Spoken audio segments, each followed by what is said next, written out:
fishnet top. It kind of goes down to right here. It's separate from the shirt. Yeah. What else do we have?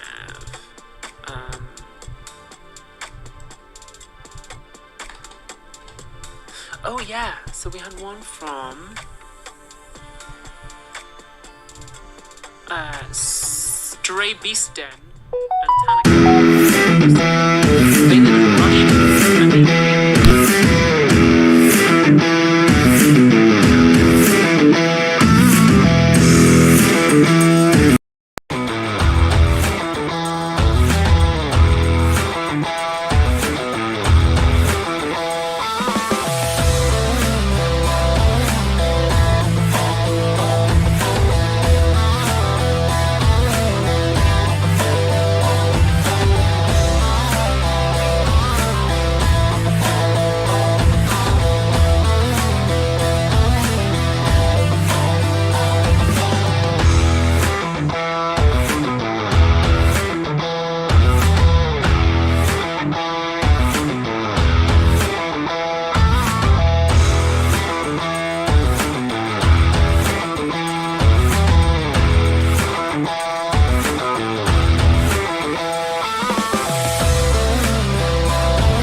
What's up, everybody? We are back for another episode of the Comedy General podcast. Still don't know why I don't know. Oops. Get back there, fucker. Hang on a second.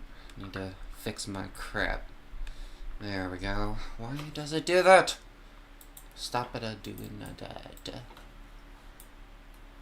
we go. So, we are up for another episode of bullshit today. Oh shit, I still gotta get my camera up and running.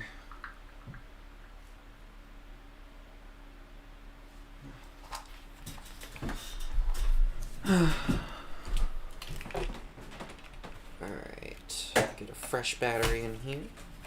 We'll start our thing.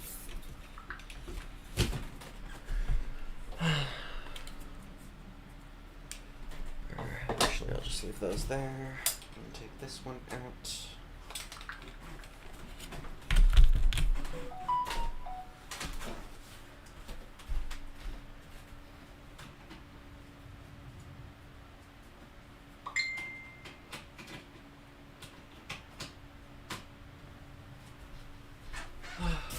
Okay.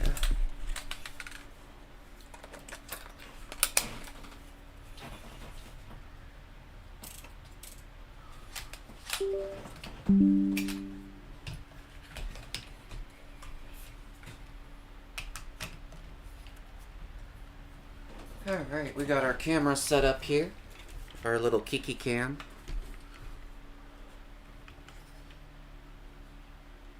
Make absolutely sure we are in good standing. Nope. Make it nice and clear.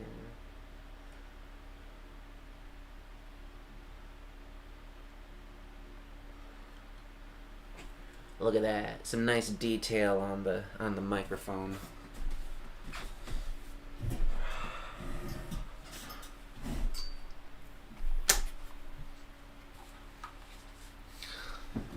So what is up, everybody? Oh, you can't really see me per se. There we go. That is better. Maybe down a little bit more. There! Still think it sucks, but I'm getting a little too fussy with the camera, probably. Is that good? Yeah, I'll fucking take it. Who cares? Anyway. So are we ready for another shit show of fucking politics and shit? I'm not. I'm gonna close out of that for now.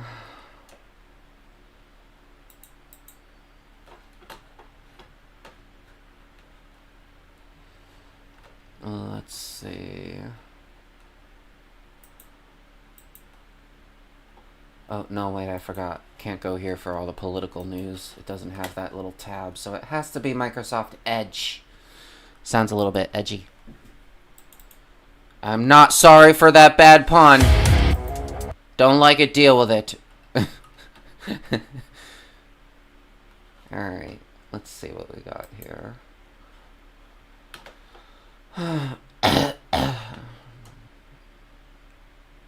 Okay, so apparently Trump doesn't need to cater to MAGA anymore because he doesn't need to run again. But I wonder who does, because I'm pretty sure that would be people who will run again. Am I right? Because I'm pretty sure that's kind of how that works. I would like to address our next president directly. Do not despair, Harris tells supporters as she concedes the nation.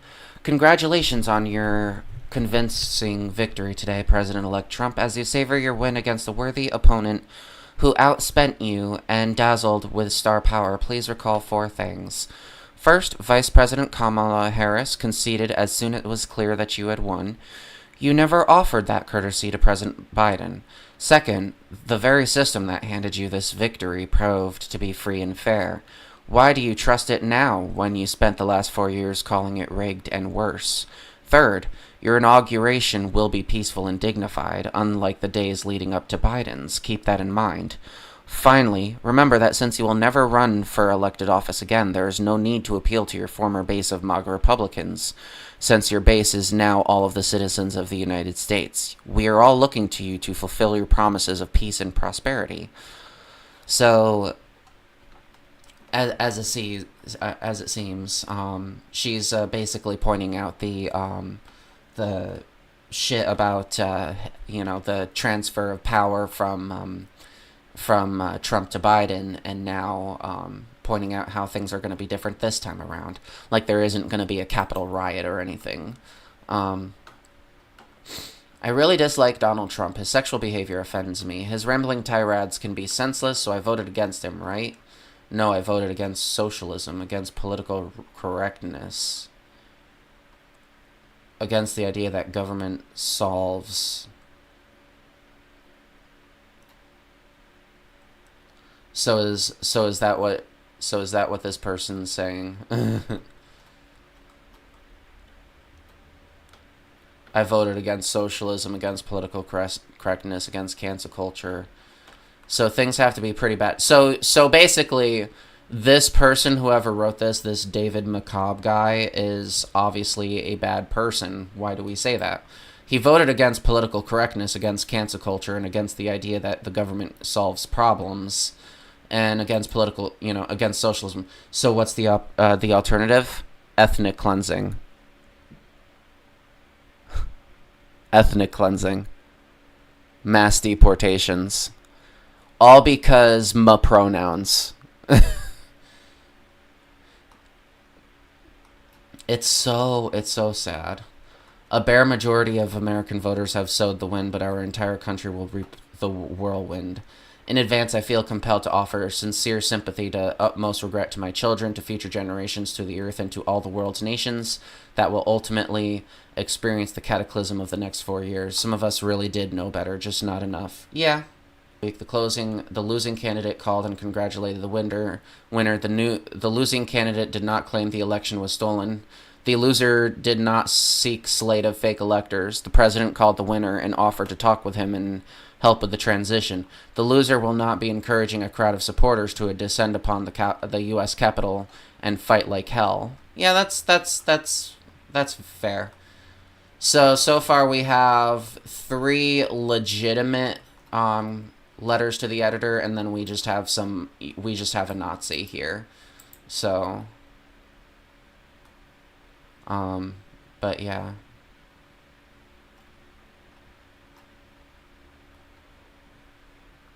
So people are basically, this person only voted. The person didn't want mass deportations to be canceled, guys. He wanted the mass deportations to commence. He wanted ethnic cleansing.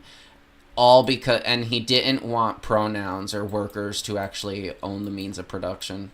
I feel like these kinds of people, like if you have them in your life, there's nothing you can really do about it except to socially ostracize them. Like if someone's so dead set in their ideology that they're gonna vote for ethnic cleansing and literal genocide and hide it behind the shield of cancel culture and pronouns, they're just a bad person. You could say this literally about anybody who voted for the Nazi Party in Germany in the Weimar Republic. You know what I mean? They didn't vote against for the Nazi Party. They voted against it's clown shit. Like these people have no brain cells to rub together.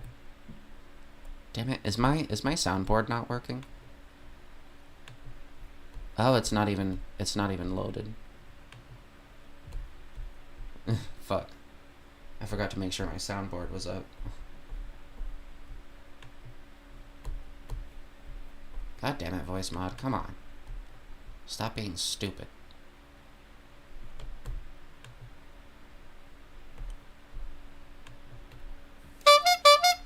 There we go. There's the sound bite.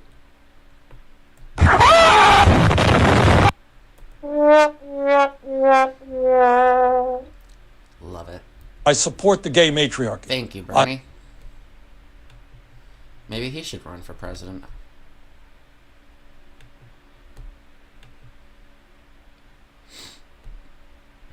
But Trump can't run anymore. We don't know that. The point is, democracy is at threat. And one of the things Trump said in the past that he wants to do is to remove term limits.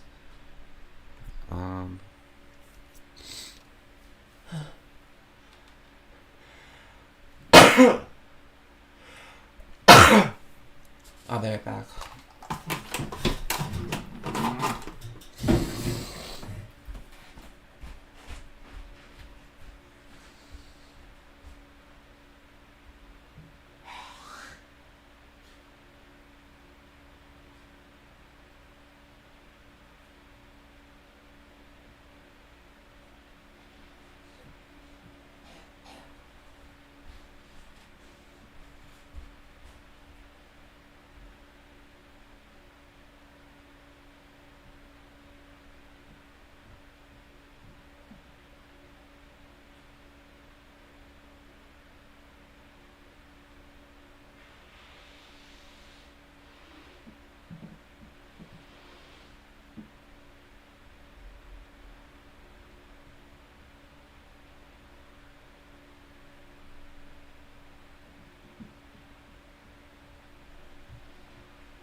So,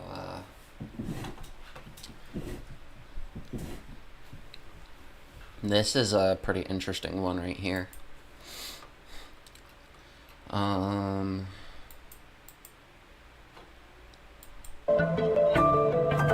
Here's my plan to dismantle the deep state and reclaim our democracy from Washington corruption once and for all. And corruption it is. So Donald Trump and Republicans have a plan to weaken the federal government, and experts worry it could lead to authoritarianism. And it's a key part of Project 2025. Project 2025 is a wish list, a 900-page wish list of everything that the conservative movement would like the next Republican president to do. Everything from environmental policy to military policy to the Justice Department to the State Department and everything in between. The departments and agencies that have been weaponized. So basically, goodbye to the EPA, goodbye NLRB, goodbye to all the to the FDA. Like, all these places are going to be completely factory reset and replaced with his goons. Will be completely overhauled so that faceless bureaucrats will never again be able to target and persecute conservatives, Christians, or the left's political enemies, which they're doing. There you go. It's all about the left. Every single time, it's a thing against the left. So, like, these people just don't want change. Like, they've demonized the left to such a degree that, the idea of workers owning the means of production is just so repulsive to these people. They don't even know that that's what they're opposing, because they were grown up on Red Scare propaganda, and it's so sad. And the thought that they just don't want anybody who's different from them to be considered. You see, I thought legitimately that we were in a better time in American history, but I also remember, I also know that much like the stock market, line go up, line go down. I mean, countries can, like, when we delude ourselves into thinking that democracy is safe and that there's nothing we need to do to protect it, we forget how vulnerable it actually is.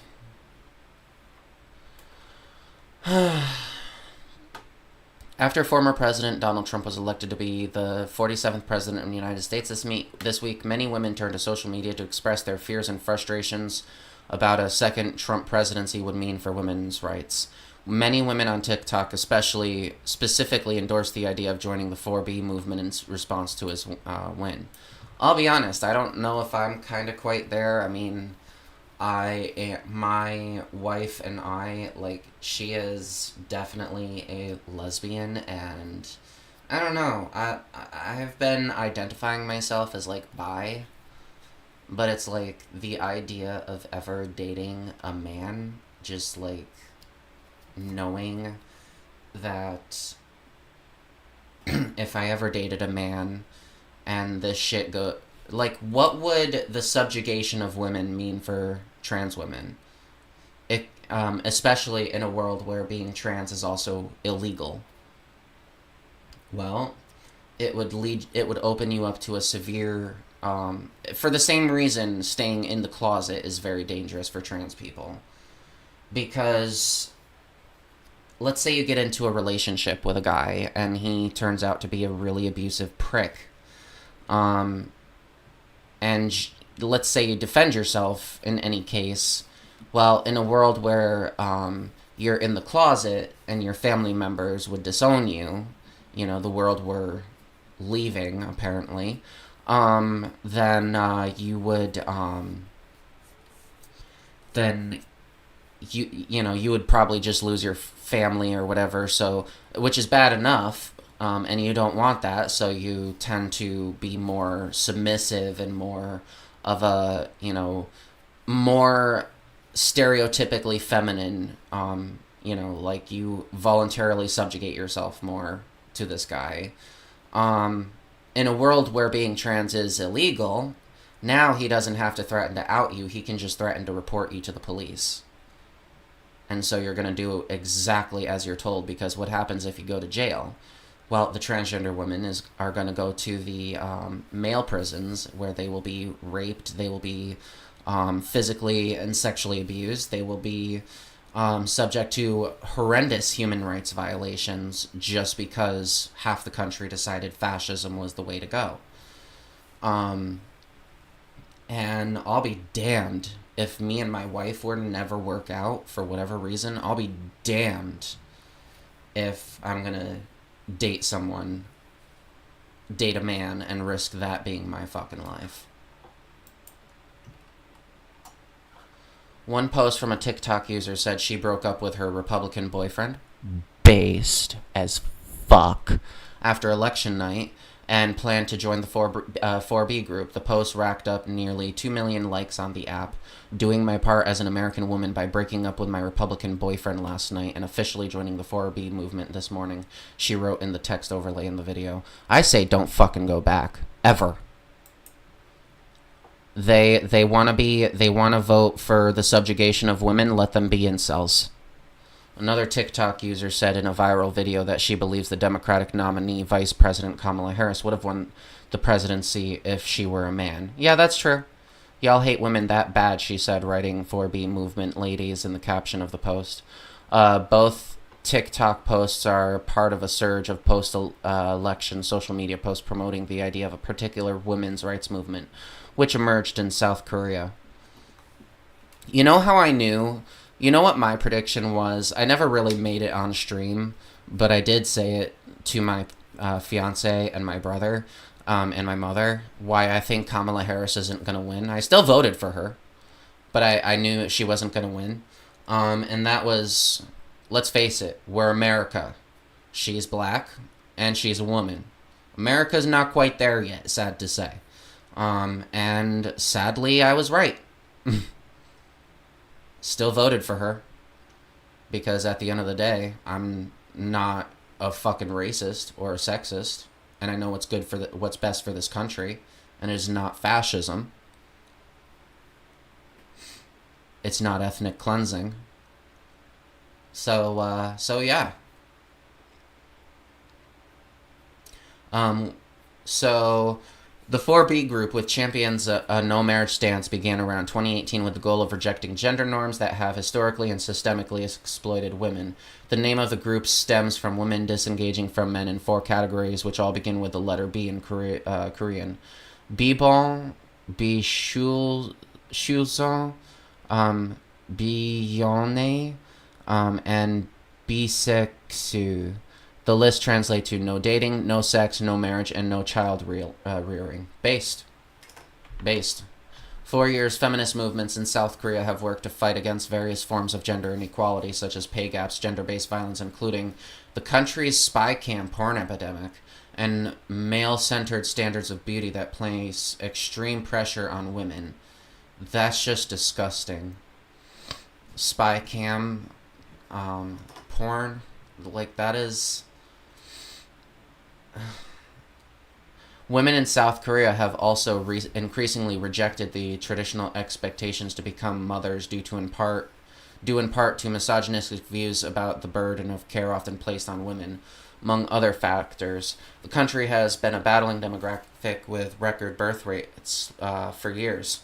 Well, maybe men need to stop being assholes. You see, this is the thing. Men want to cry victims. Oh, I'm voting because for Trump because men are so persecuted, and yet this is the fucking shit you're doing.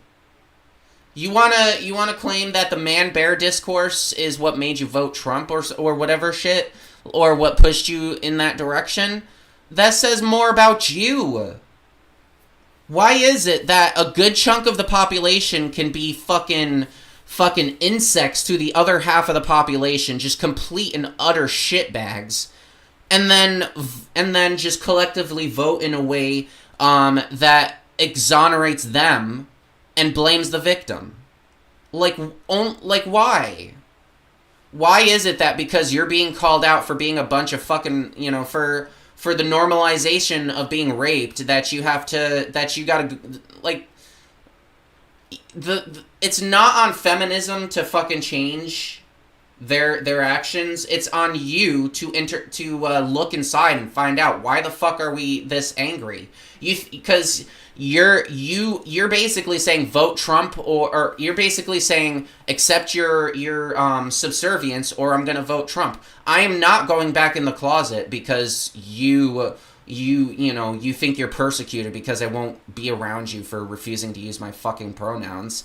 You think you're fucking persecuted because someone accused you of fucking rape because that's what you fucking did when you roofied them. You think you're you're fucking not. What, you think that as long that we need to just shut up and be quiet and know our place, or you're gonna continue to be a shithead and play the you're not the fucking victim, and nobody needs to cater to your problems. Your problems are mostly from within. Solve your fucking shit. The 4B movement specifically emerged in South Korea in the midst of a feminist movement in the late 2010s and the early 2020s, according to Jung Ha-won, a journalist and author of Flowers of Fire, the inside story of South Korea's feminist movement and what it means for women's rights worldwide. Jung explained to the YouTuber Elliot Song in June that there was a lot of momentum for the 4B trend at the time it emerged. For example, South Korean YouTuber Jung Seong, who promoted the 4B movement, told Reuters in 2020 that she vowed to stay single because marriage is the root cause of patriarchy in South Korea. Hey, you gotta do what you gotta do. I mean, if your country is so oppressive that they don't value your rights, and they normalize statements like what we have here, your body, my choice, I'm coming for your eggs, you gotta do what you gotta do to stay safe. And if that means men don't get fucking laid anymore, well, tough shit. If the human race dies because men can't get their fucking heads out of their asses, then tough shit. There's a solution to that. It's called stop being a dick. During Jung's YouTube interview with Song, okay. Yeah. She said that the 4B movement and its followers represent an extreme end of the whole spectrum of women who remain single and childless in South Korea. But despite its original popularity, Jung also said that she believes more recent anti-feminism waves in South Korea have intimidated some women in the country. A lot of them have fallen silent, including the followers of the 4B movement as well. It's a really disheartening development, and it really is. Basically, the ultimatum is accept your subservience or we will make you.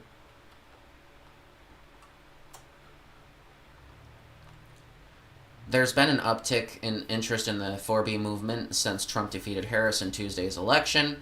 Well, yeah, because the idea is if you fuck, you're gonna be like at such a risk of pregnancy, and if it goes wrong, then there's nobody that's gonna help you.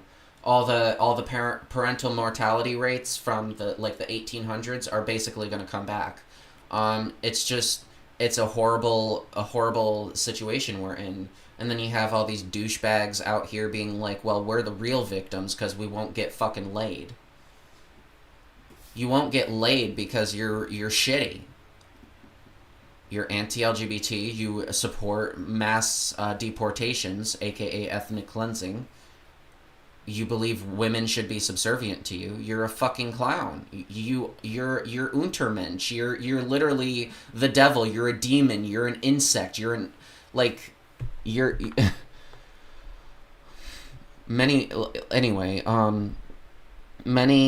women on social media are voicing concerns about the future of reproductive rights and slamming the men who voted against the policies aiming at protecting women and their bodily autonomy. Exactly. Like if they get their way, like I'm gonna lose my fucking gender affirming care. I'm gonna lose my Depo shot. How that's like I don't know what else to call that except for an attack against my autonomy.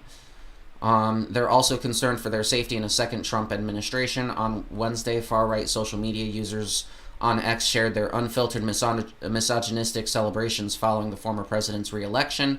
Your body, my choice, forever.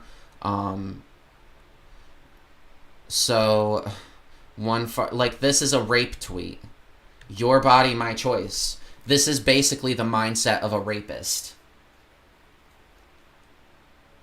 As in, they're just going to do whatever they want to your body, and if you try to fight back, they're probably going to get more violent. Yeah. Yeah. As in politically or physically. Politically in the form of policy, or physically in the form of rape. Other grotesque and threatening tweets insinuating men can now control women also followed. As a result, some are turning to the ideas of the 4B movement in response. Well, maybe that's the only place in which they feel fucking safe. I like the new idea from... I literally watched a fucking thing, I don't remember who was reviewing it, but this woman went to fucking cast her vote, and these guys were talking about how it was going to be her last vote, and she's going to be bearing children, and they hope it's either against her, either with her will or without. These people are... And these are mostly men doing it, and men are playing the fucking victims here. You're not the victim as a gender. There is no such thing as a... No, I'm not gonna say that part. But anyway, I like the new idea from the 4B movement about not engaging or speaking with men whenever we can. One person wrote on X, formerly Twitter, "That sounds so peaceful. We can just ignore and block, let their loneliness epidemic spread." I'm cool with that. Yep, I'm cool with that. Like, if I went to fucking Grindr or Tinder or anywhere else, my target, partners, whatever, would have been probably either cis women or trans women. I'm sorry. I know trans men did nothing wrong, but it's kind of difficult to, tell, especially when testosterone provides these... if I found out, I'm not, completely writing off trans men, if I ever went to any of these dating apps. I just don't want to be with a cis man. No. Just stay over there. Leave me alone. You would have no problem seeing me go back in the closet. You would have no problem seeing me, like, executed, probably. You think I'm a pedophile because of the fact that I'm fucking trans, just because I take a piss in the bathroom that corresponds with my gender. So no, stay the fuck away from me. I'm worried for your safety if you ever try something. Like, I'm worried about your safety, man. I'm violent. I'm crazy. I don't know what I'm capable of. Seek out relationships with women, women-owned businesses, women-made media, etc. Surround yourself with women in our culture. Agreed. But others online have said some of them doesn't acknowledge the ways different demographics of women and men voted in the election. Well, yeah, I'm sure there's probably a bunch of women, like, who voted for Trump because he is going to force women to be child-rearing. I'm sure he's going to do that. I'm sure there's a lot of women who did that, and I'm sure there's plenty of men that voted the right way, too. But no, the overwhelming majority, this was a gendered election. Women predominantly showed up for Harris. Men predominantly showed up for Trump.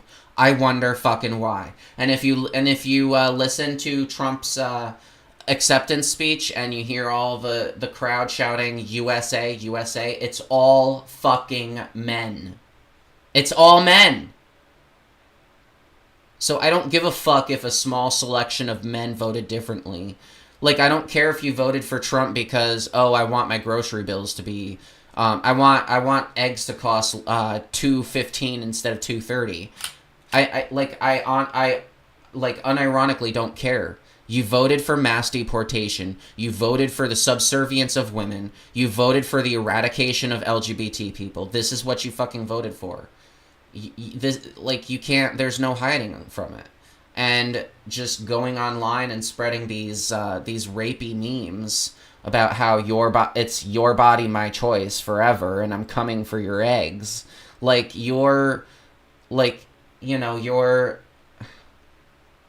don't know why you get mad when people call you a fucking Nazi, or why people call you a disgusting human being. Stop being a disgusting human being, and people won't treat you that way. The majority of conversations operate under a blanket statement that most men voted against women's best interest and that women voted, but voting demographics tell a more pointed story. National exit polls suggested, yeah, okay. She received support from 91% of black female voters and 60% of Latino voters. She received about 77% of the black male vote. Okay. Trump also received a huge chunk of the Latino male vote. Your point? Trump, however, won an estimated 56% of the white vote. Yeah. A lot of it is fucking racism, too. I know. You're not helping the situation here. 60% of white men and 53% of white women. Well, I am glad to know that I'm not one of those 53% of white women. I am one of the whatever percentage that voted Kamala. So, fuck off.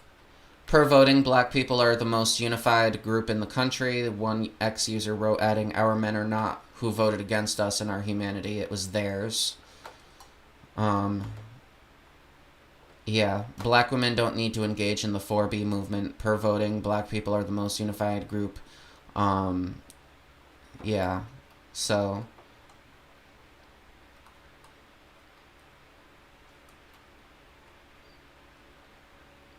Can you believe that?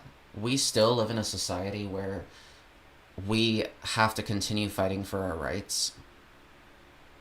And that we can never just relax and just be happy that we're finally free. When will we ever be free?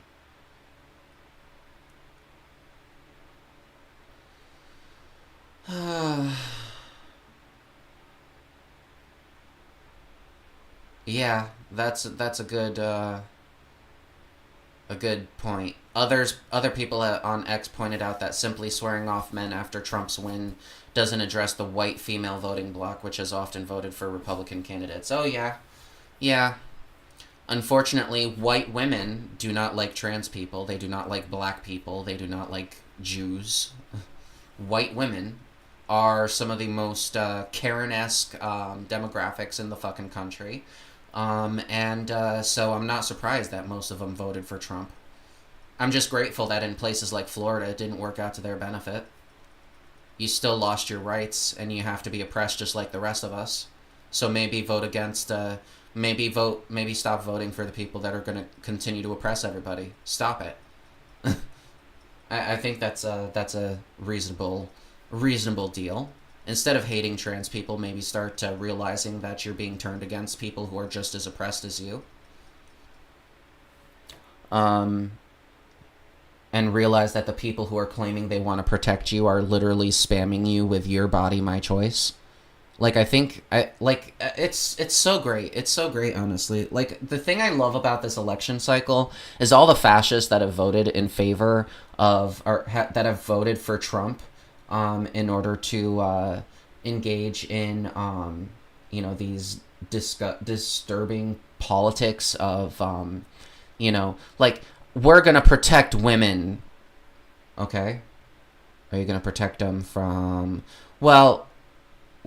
we're gonna protect them from immigrants. Immigrants, you say? Why? What are immigrants doing? They're committing crimes. They're raping. They're murdering. They're eating the pets of the people who live there. Okay. Are you gonna do anything to protect women who are dealing with abusive relationships? Yes. Okay, how? Well, we're gonna get rid of no-fault divorce.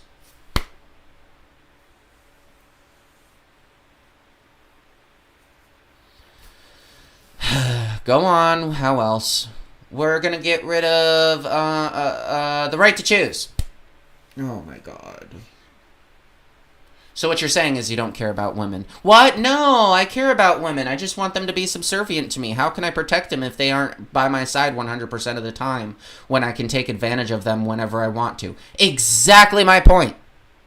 There you go. There's my point. Right there. You're going to be... You want subservience because you think that's going to allow you to protect them.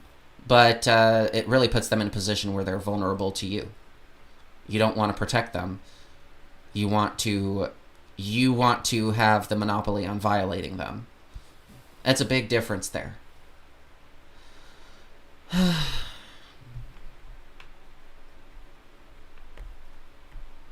Sad state of affairs, everybody.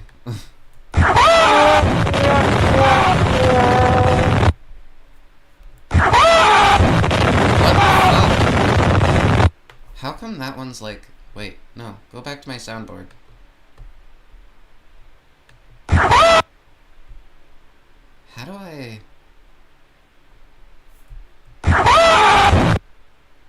Okay. You're supposed to be Alt 5.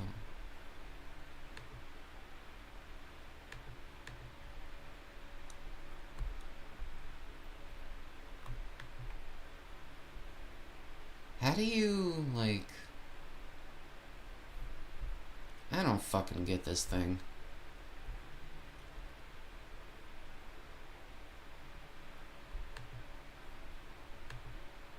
Oh, okay, that works. So I just don't have that soundbite for a while. But I do have... I support the gay matriarchy. I do not believe in the family structure. We will do things. There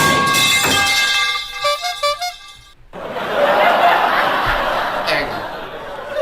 Maybe now I can re-add the GTA sound effect, and it'll be good.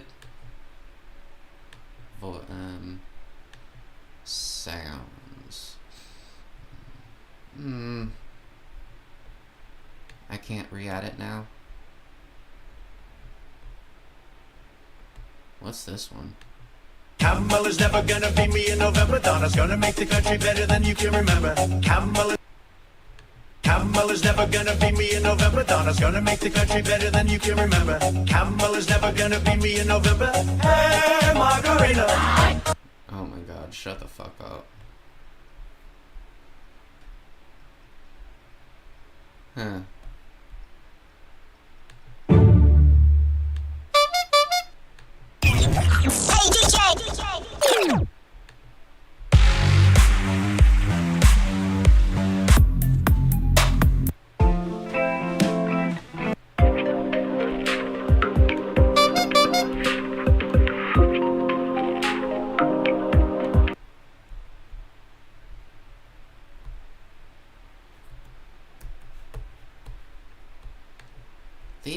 These sound bites are so crazy. And there's like nothing here, obviously, because they want me to buy their shit.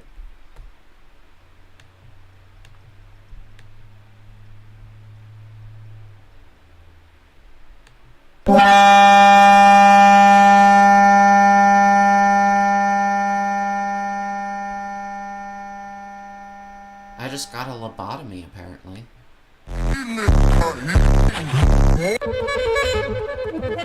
Camel is never. I'm in the thick of it, everybody. If the world. Put the mango down! This is for my winter arc! Put the mango down! This is for my winter arc! Put the mango down! This is for my winter arc! Put the mango down! This is for my winter arc! What the fuck? I don't know, no nothing but no ice.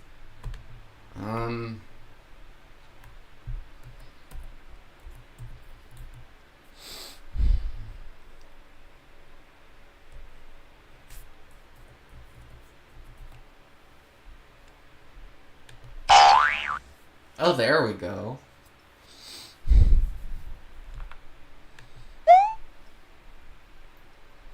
Boing boing!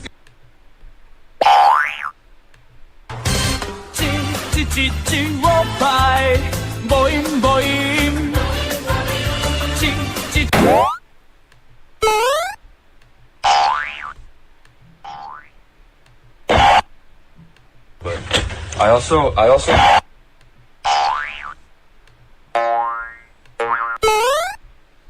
I don't know what I'm doing, guys.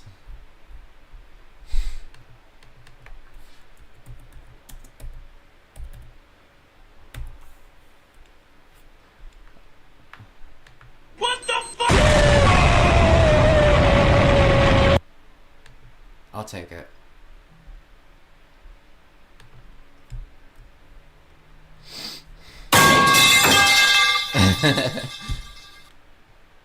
We're gonna do this.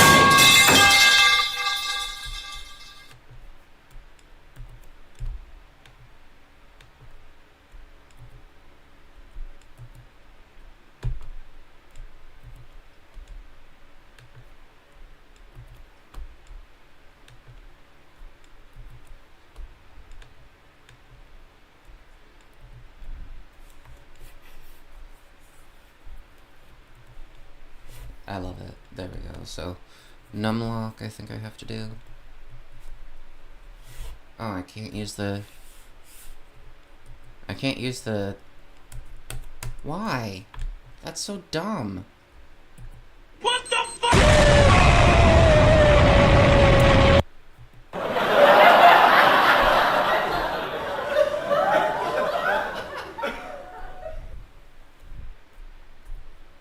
What the fuck?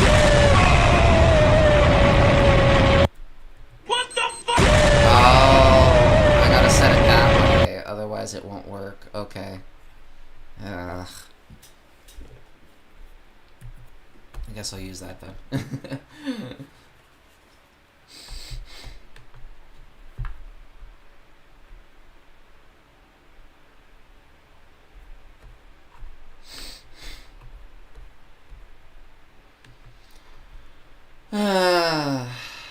You know, just because I'm a dreamer, I think I'm gonna look up private islands. Maybe I can find a way to be able to permanently, like, get the fuck off the... get away from society. Would be cool if I could buy my own island.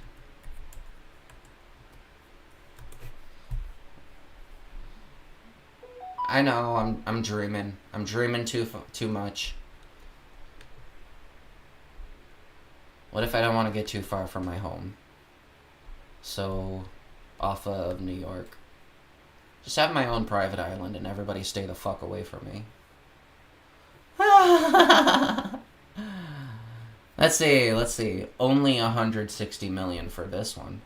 Rongai Island. Oh, that's in Asia. Let's try this. Wait, is that Collins Park? Thompson Island?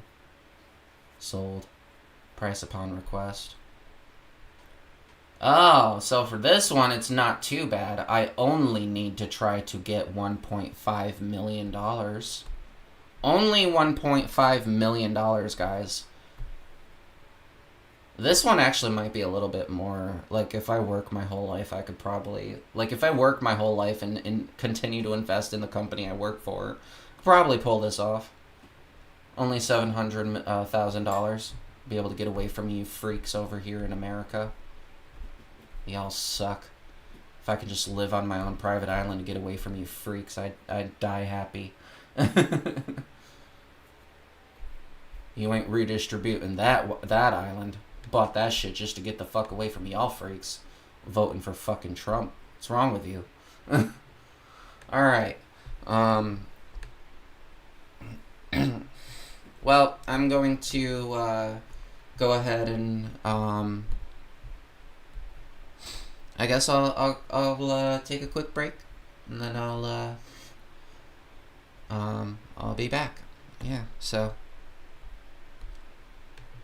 all of y'all bitches, I'm out for now.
That is so true, Orange Hue. I would also say that what is also 100% true is I think the cat might have fleas, because clearly the cat can't stop rubbing its back against the coconuts. Poor thing, someone should get it to the vet.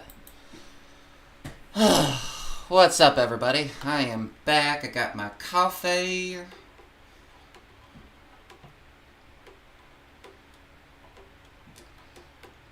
Ready for some more doomerism. Ziz. I support the gay matriarchy. Thanks, Bernie.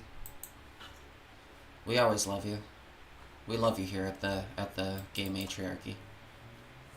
Ow, ow, fuck. Ow. Alright, let's see.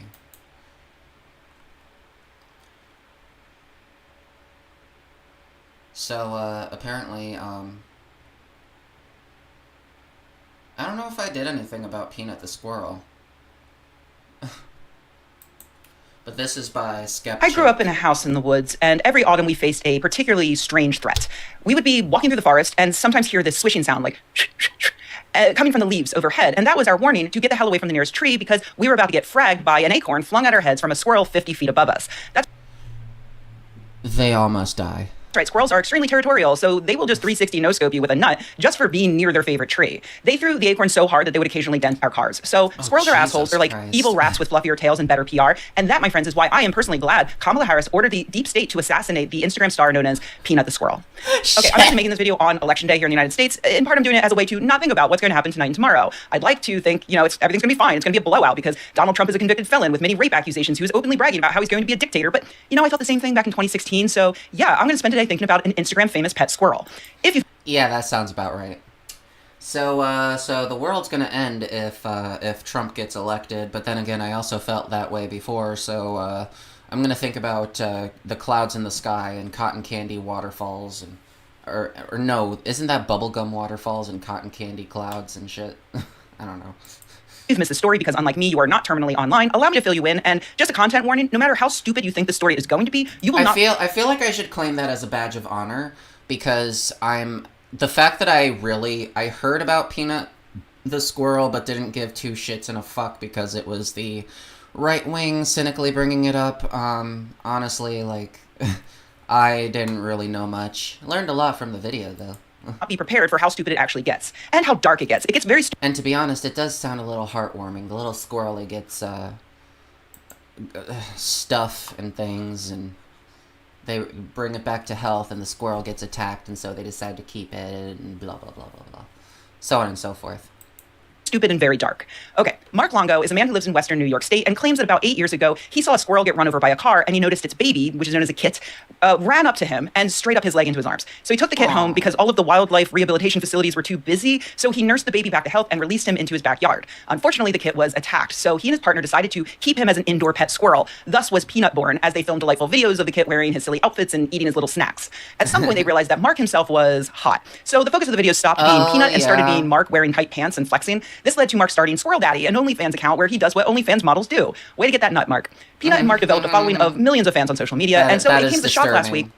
That is so disturbing. Hey, watch me stroke it with a squirrel sitting on my head. And he's just stroking the back of the squirrel's head, just like petting Peanut the squirrel on the back of the head, and Peanut's he gives Peanut acorns, and so Peanut is eating his acorns. Oh my god, no. When the world learned that New York State officials raided their home, captured Peanut, and had him euthanized. They also took and euthanized Longo's pet raccoon, Fred, but I guess he must not have a social media presence because nobody seems to give a shit about him. So, whatever. Poor Longo Freddy was naturally quite upset about all this, so he took to conservative media outlets like the New York Post to complain that he was treated like a terrorist and that all of this happened thanks to online activist trolls who pushed state officials to act. From there, conservatives on social media picked up the story with Elon Musk shitting that government overreach kidnapped an orphan squirrel and executed him. And thus Peanut the Squirrel became a far-right story of an innocent life taken by big government. Oh, because I know it might be... You see, how funny is it that these right-wingers cynically care about Peanut the Squirrel, but they don't care about women dying? Or people feeling unsafe in their own state and having to flee. because of political persecution from the people around them. And they don't care about the millions of lives that are going to be displaced because of the mass deportations. But they care about Peanut the squirrel. Oh my god, the humanity. It's like, come on. Stalin wasn't a bad person. He had puppies. He had a puppy. Didn't you know? Yeah, Stalin had a puppy. Yeah. You want proof that MAGA isn't a bunch of shitty people that voted for racism and sexism and rape and all this other shit? You want proof? I'll show you. Stalin's puppy.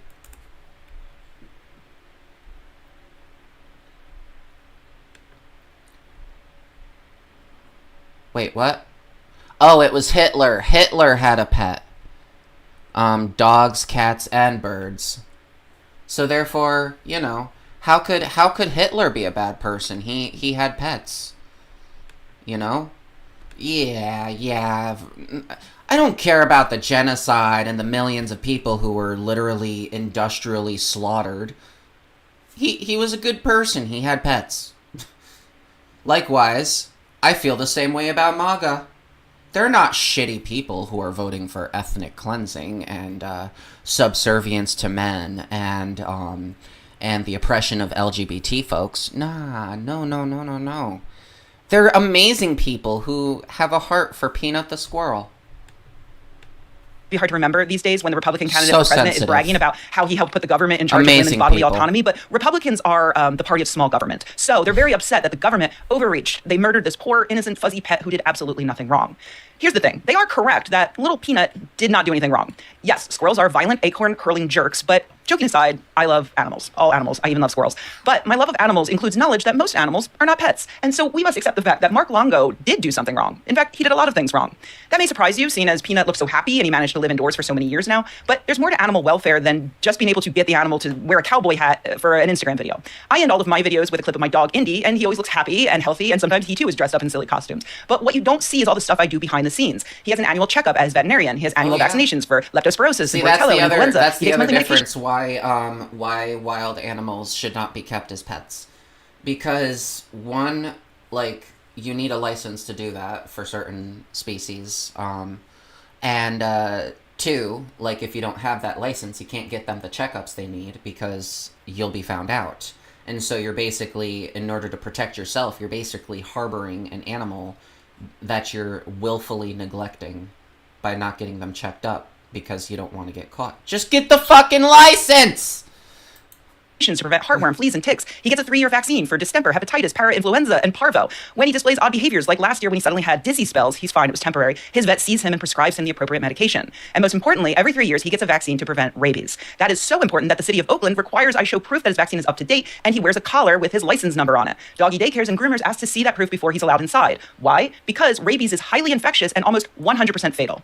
Rabies is an absolutely terrifying virus that infects the nervous system. It's maybe the closest thing we have to a zombie virus because it removes animals' innate fear, it makes them violent, it causes them to produce extra saliva, all of which leads to an increased chance that they will bite another animal and thereby infect them with rabies too.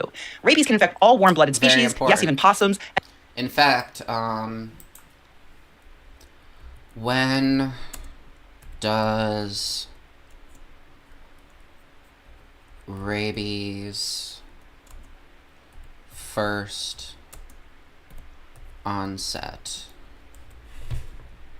The first symptoms of rabies can appear from a few days to more than a year after the bite happens. The first symptoms. At first, there's a tingling, a prickling, or itchy feeling around the bite area. A person might also have flu-like symptoms such as a fever, headache, muscle acheness, loss of appetite, nausea, and tiredness. So this shit, you could have gotten bit by a wild animal and not know. And not know whether or not that animal had rabies. For a year.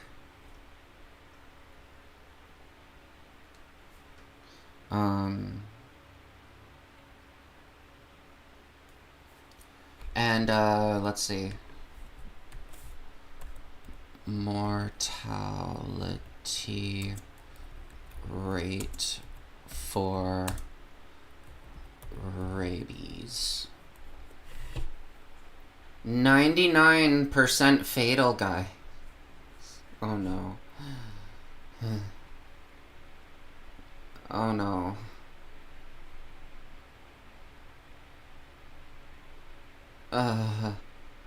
What? Oh my god, we need to get back to the video. Wait, no, the video's not. Oh, And no. has even evolved to infect some cold-blooded animals as well. In humans, it causes delirium and intense fear of drinking water or even swallowing, and sometimes the same aggression can occur that we see in other animals. Only a handful of people have ever survived it. It is a horrible, painful, slow way to die. We have a vaccine, but it must be administered within days of being bitten before the virus has a chance to take hold. It requires at least 2 shots, usually 4 if you've never had the vaccine before. You may need a booster 3 years later just to be sure that the virus was contained, and it can cause a bunch of pain. I don't even know if I've had a rabies shot or vaccine or whatever. So, considering the fact that Felix, my little furry tyrant, frequently gets outside, I need to make sure his rabies vaccines are up to date. I don't think oh shit. Yeah, no, I think it's been a few years. I think he's due for a shot now. So I should get him to the vet. Once I return to work, I was thinking that's probably going to be the first thing I was going to do. Take him to the vet. Have everything updated just from start to finish. And then I was going to try to do like a, I don't know, semi-annual checkup schedule, like every 6 months. I figured I have the nest egg, so I have no excuse. Before, I wasn't able to do it because I was living paycheck to paycheck, didn't have money. Now I have this massive fucking nest egg. So it's like, what's my excuse now? So, he's still the floofy little tyrant he's always been, though. That's for sure. Felix!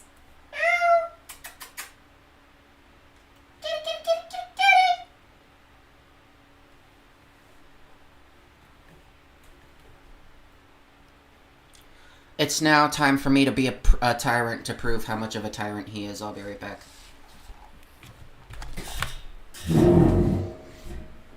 Felix! Where are you, buddy?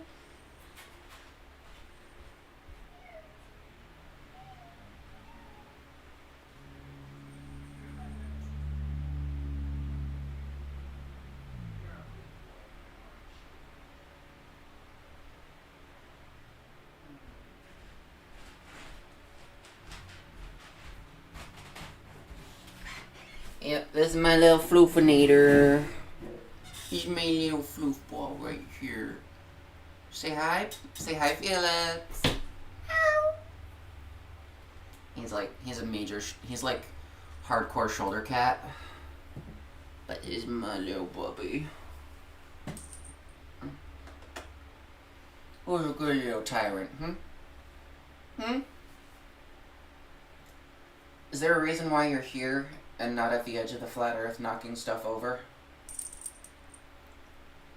Is it because there is no flat earth? Is the globe round? You've been searching for the edge of the flat earth all your life? Is that what you've been doing when you get out of the house? Trying to find the edge of the flat earth? Bet you could, if you would. Probably also be executing your caregivers, too. We didn't give you the catnip on time, so you swat us over the edge. Come to think of it, makes me glad there's no flat earth.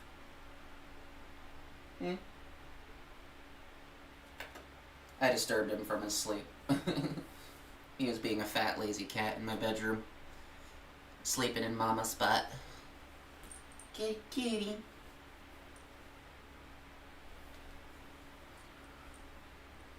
Who is the one who makes me wanna sing happy songs? It is my Felix. Meow.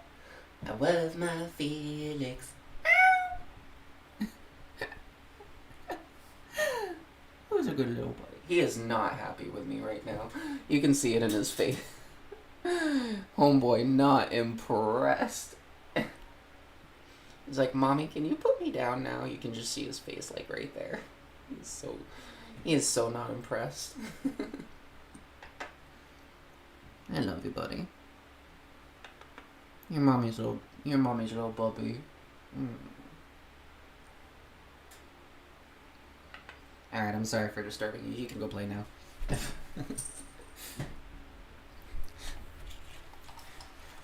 I went full tyrant to prove that he is in fact the tyrant.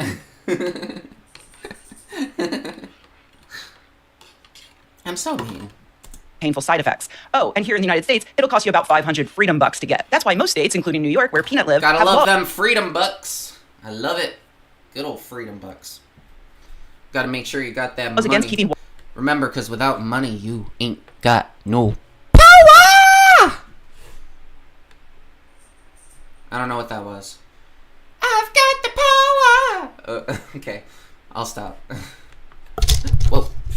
Sorry. Wild animals in your home without a license. When the state officials came to take Peanut, he bit one of the workers. Because Longo was keeping him illegally, Peanut had never seen a veterinarian, let alone had a rabies vaccine. The chance that he had rabies was very low, but it was not zero. Yes, he had been inside for nearly 8 years at that point, but a few months ago, Longo illegally brought home the aforementioned wild raccoon. Raccoons, like squirrels, are a known vector for rabies. There is no rabies test for animals that can be performed without euthanizing the animal. Here's what you do. And I'm not proud of the source I looked to, but you can literally pick a different source. I was a high school teenager who was very, very vegan at the time, and I was coming home from work. Not from work, from the store. I didn't have a job at the time. I was in school. What the fuck?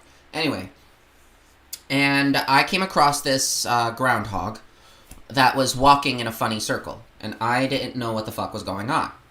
So I asked my mom. I asked my mom to send somebody. I don't remember who it ended up being, but like we're talking over a decade ago. I was legit still in high school. They brought a cat carrier over with a little blanket inside.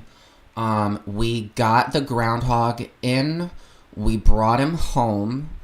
And then, like I said, I was a very hardcore vegan high schooler. I reached out to PETA before I knew what the fuck was going on with them. Well, at the time, it wasn't so much that I didn't know what the rumors were. It was that I just, it didn't seem likely to me. Like, I was very skeptical.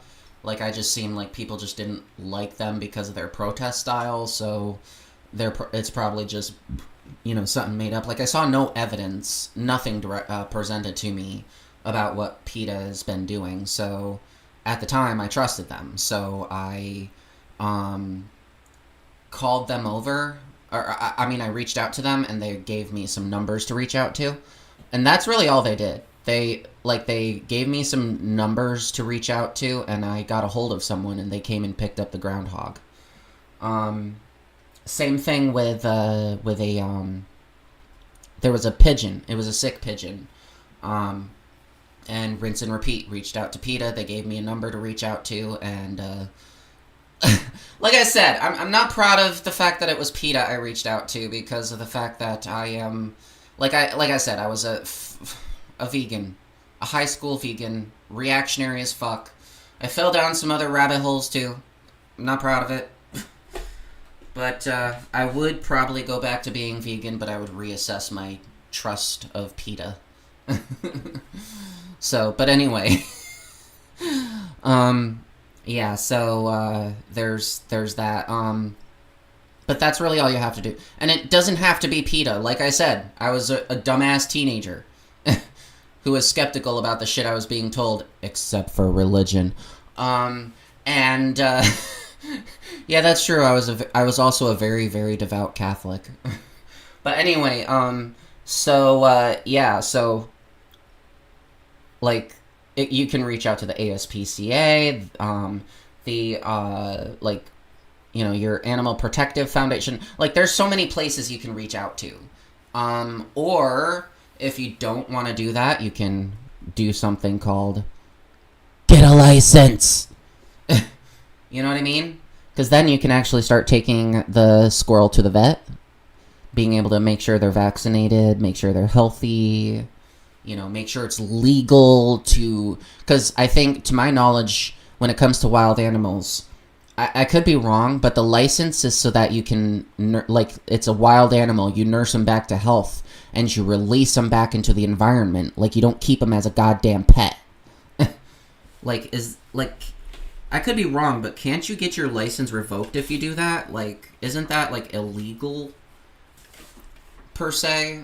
You know what I mean? Like, I think this is in New York, so, yeah, so this is right up my, like, well, not necessarily right up my alley, but, right in my political backyard. I mean, I'm in the capital region, he's in the big city, but, still, it's New York State. Like, we're subject to the same state laws, essentially.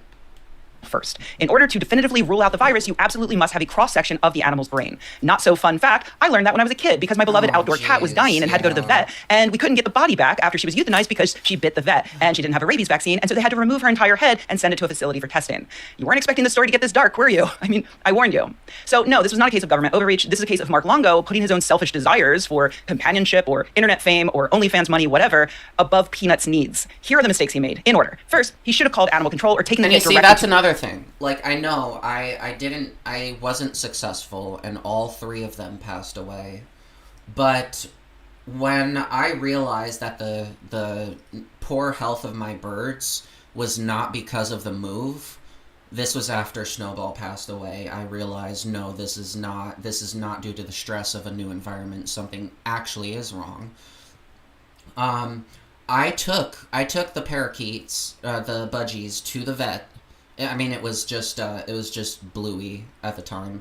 But I took Bluey to the vet, and I got her looked at, and she had loud lungs, as in she had some major inflammation going on in there, like she had some kind of pneumonia. They also took a parasite test of her stool, so I still haven't heard back from them in that regard. I guess I'll call the vet. But it's like, even though I wasn't successful in saving them, I mean, the vet prescribed antibiotics, and I did the best I could, but even though I wasn't successful, the fact was, there was nothing holding me back from getting them the help the best help that I could get them. Successful or unsuccessful, the fact is that I tried. But you can't do that with a squirrel if you're an unlicensed caregiver. Because it's like, if you don't have a license to take care of the squirrel, they're going to confiscate the squirrel. That's kind of how this works. So you can't play the fucking victim here. But I feel like this was the October surprise that led to Trump winning. Was Peanut the squirrel, because people are fucking stupid about the rights and well-beings of animals, both wild and domestic. To a licensed wildlife rescue. They would know exactly how to rehabilitate him correctly, which would mean not just keeping him alive, as Longo did, but preparing him to be released back into the wild where he belongs. Failing that, Longo could have gone to his local permitting office and discussed options for getting a license to keep Peanut. This would have stopped him from making the third mistake, which was not taking Peanut to a veterinarian. The final mistake he made was exploiting Peanut for internet points. Had he not posted him online and built up this massive audience, no one at New York's Departments of Environmental Conservation and Health would have even known Peanut existed, let alone come to take him away. It's a funny meme these days to make fun of people who constantly worry about, the silly behaviors and videos that people post online of their pets. Like, hey, that's not amusing. That Godzilla is actually displaying signs of stress. But in this case, the worry words were right. Wild animals belong in the wild, and Mark Longo brought this entire thing down on himself. I'd like to think he's learned his lesson from this, but seeing as how he's run to the New York Post to whine about everything and how he has apparently opened up Peanut's Freedom Farm Animal Sanctuary, I'm not so sure. So please do not reward him with your views on Instagram or, God forbid, your dollars on OnlyFans. There are other, more responsible, better educated... Yeah, definitely don't. Like, I'm pretty sure there's some pretty attractive guy models on Instagram, if that's your thing, like some pretty cute guy butts out there. I won't lie, but like, let's face it, there's no need to waste your hard-earned money when we're falling to fascism, and you should probably be putting that towards, I don't know, an escape.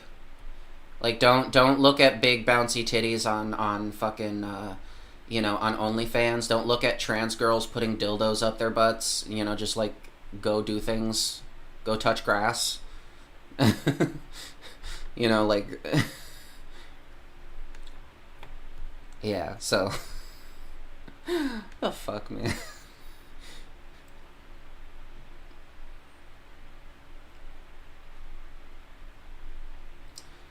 Uh,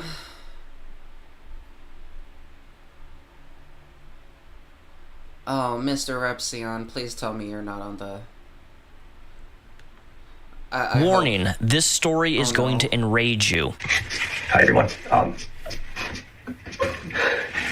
don't know how to say this. I just want to say thank you to all of you. Peanut was the best thing that ever happened to us. And we got confirmation that they put him down. Oh no. I want to continue to Is this Mr. fight as much as I Repsion can, falling but we know for we can come it? together and help us. Please continue to help us raise money for the ongoing legal battles and for our nonprofit so we can keep its name alive. Thank you all. We are going to continue to fight this battle. Again, we're not doing this to ask and plead and beg for a civil case at the moment. There is a lot of moving pieces in this puzzle. There is a lot of questions that need to be asked. Like I said before, in this raid, there should have...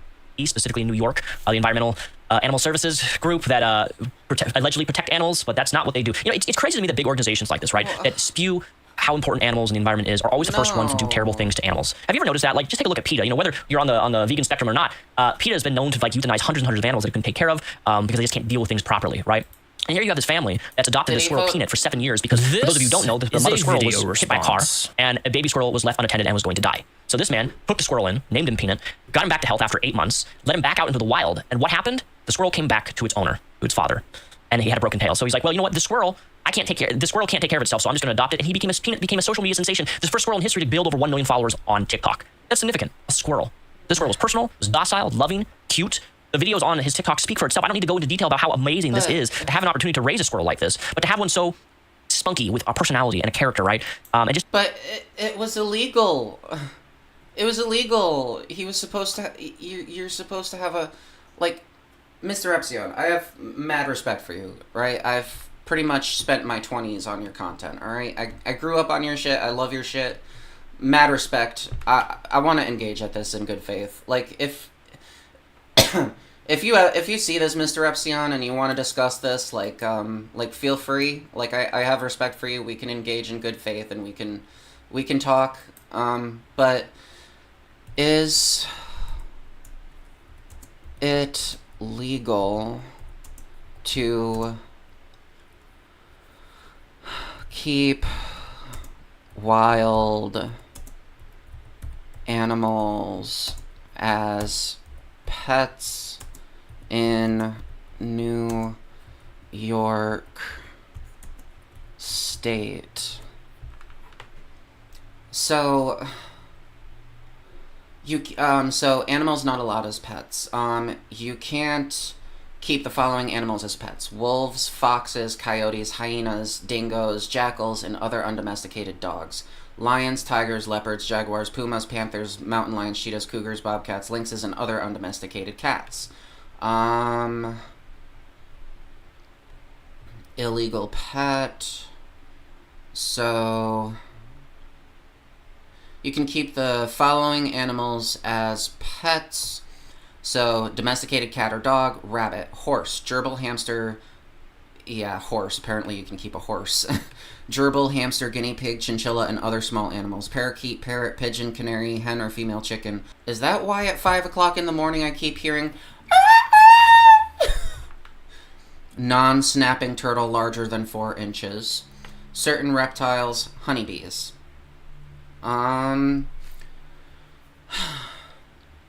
Pigeon coops are also allowed if they are properly maintained and constructed. You cannot keep the following animals as pets. Right here. I was about to hit S, I think it is. Control S? No, that's control, so not... So what is search? Search, where is it? Search. God damn it! Search and page. Find. Oh, Control F. Okay. Yeah, I was about to hit whatever the keyboard shortcut that was to type in squirrel, and I didn't even need to look that far. Ferrets? What? Weasels. Minks. Badgers. Wolverines. Skunks. And mongooses. Wait. I've seen ferrets at the pet store. I don't... Like, is that not allowed?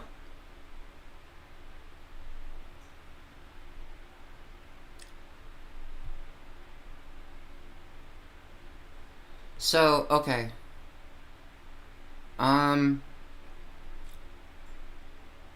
That's crazy. So let's see. Others. Tarantulas, black widows, and other venomous spiders. Alright, I feel like there's a little... Yeah, see, this is why I'm okay with discussing it, because I do see... Like, I do see tarantulas, at the pet store as well.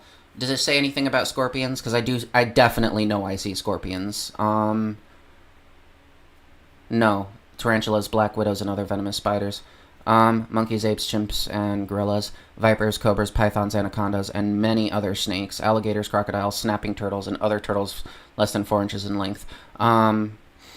Eagles, hawks, falcons, owls, vultures, emus, ostriches, and other large or predatory birds. Roosters, duck, geese, and turkeys.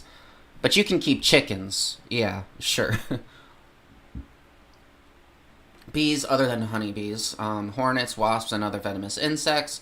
Gophers, woodchucks, beavers, hedgehogs, porcupines, and other large rodents. Deer, antelopes, llamas, and camels. Sheep, goats, pigs, including pot-bellied pigs. You can't keep a fucking pot-bellied pig as a pet.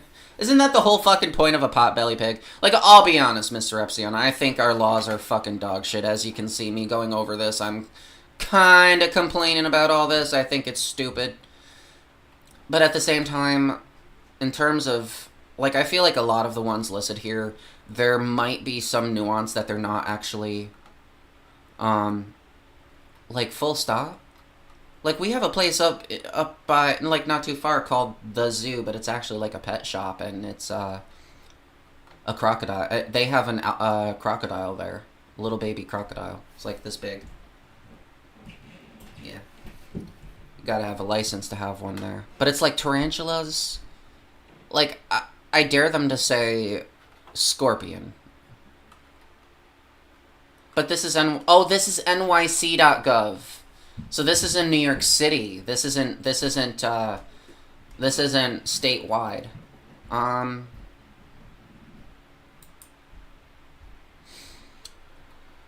Let's see. Is there any, like, I just want a list. I don't do legalese! Get out of here! I want a lawyer. Translate this to me, scholar. Your Honor. You can legally own as pets in New York State. Okay. No, fuck off. Fuck off and die in a video game. I'm not fed posting. Okay. I don't know what I'm dealing with. Okay, here we go.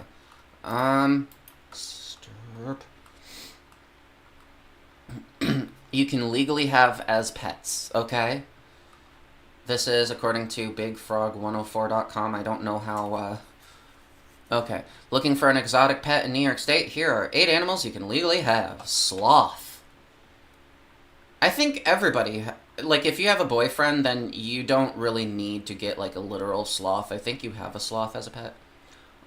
Yes, you can legally have a pet sloth in New York State. Yeah. They're called significant others. I'll be honest. Okay, I'm done. Jokes aside. Several states have laws specifically prohibiting sloths as pets, but not New York.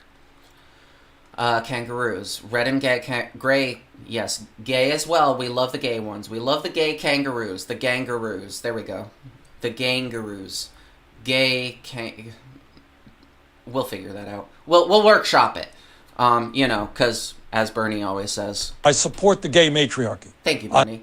Red and gray kangaroos are bred for pets in the United States and sold to zoos and wildlife parks. You won't be able to train a kangaroo or hope it gets along with your domestic pets, but if you have a lot of land, you can own one of these adorable-looking animals. I hate the word own. Yes, you can have pet wallabies. They live about 17 years, although some are docile and friendly, others are jumpy and anxious and only do well in groups. So if you're going to have them, you got to have a lot of them. Yes, you can have a porcupine if you want to. Building a friendship with a porcupine will take some time and a lot of patience. That sounds very dangerous. Porcupine? Don't let him cuddle up under your neck. You see, for me, I let my kitty cat, like, when he, like, sleeps on my chest, I let him sometimes floof, like, right here, as long as he's not, like, compressing my neck and making it impossible to breathe. And, like, I'll, like, do one of these things on him. Like, I'll nuzzle him with my chin. But you can't do that with a porcupine. You can't do that with a porcupine. Because I think it might stab you.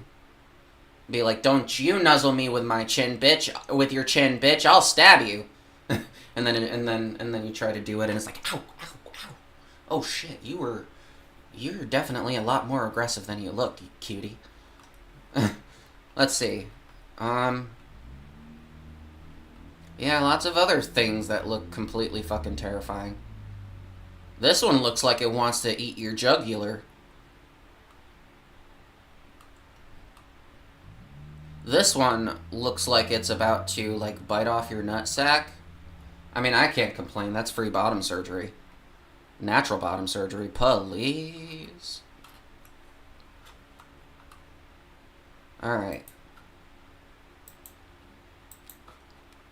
But yeah, be able to see a squirrel. You need, like, a license to...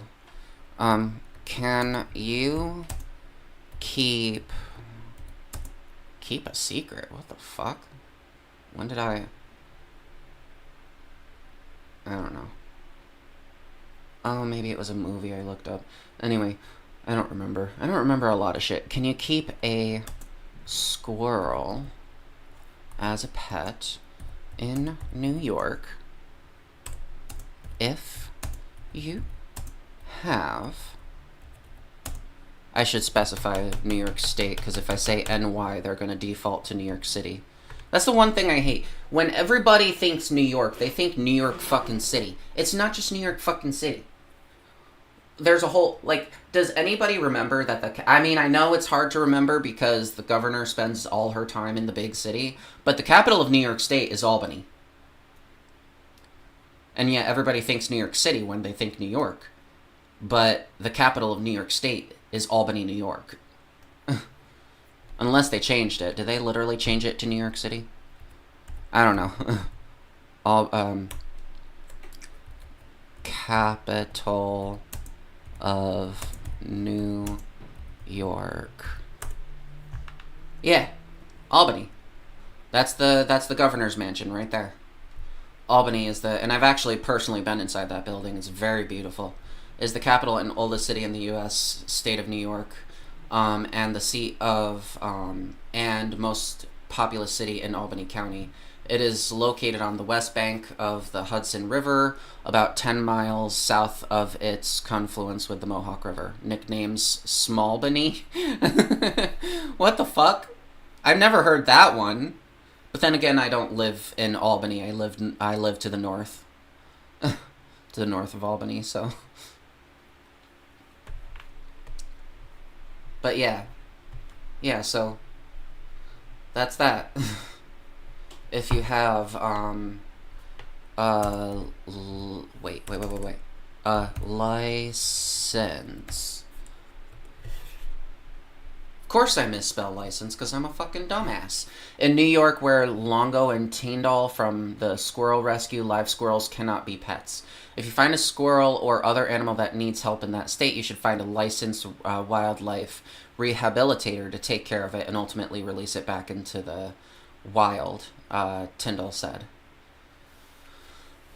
So it's like, all this, like, if you want to change it, you know, I'm not against that. Like, I'm not against changing the law, especially if a squirrel is raised in captivity as a baby and never experiences the wildlife. It's incredibly dangerous to release them to the wild. You know, and in that environment, it should be okay to have a pet squirrel. Like, you know what I mean? I mean, we've already domesticated other rodents, right? Rodent, I think, is a squirrel a rodent? Rodent, yes. Okay.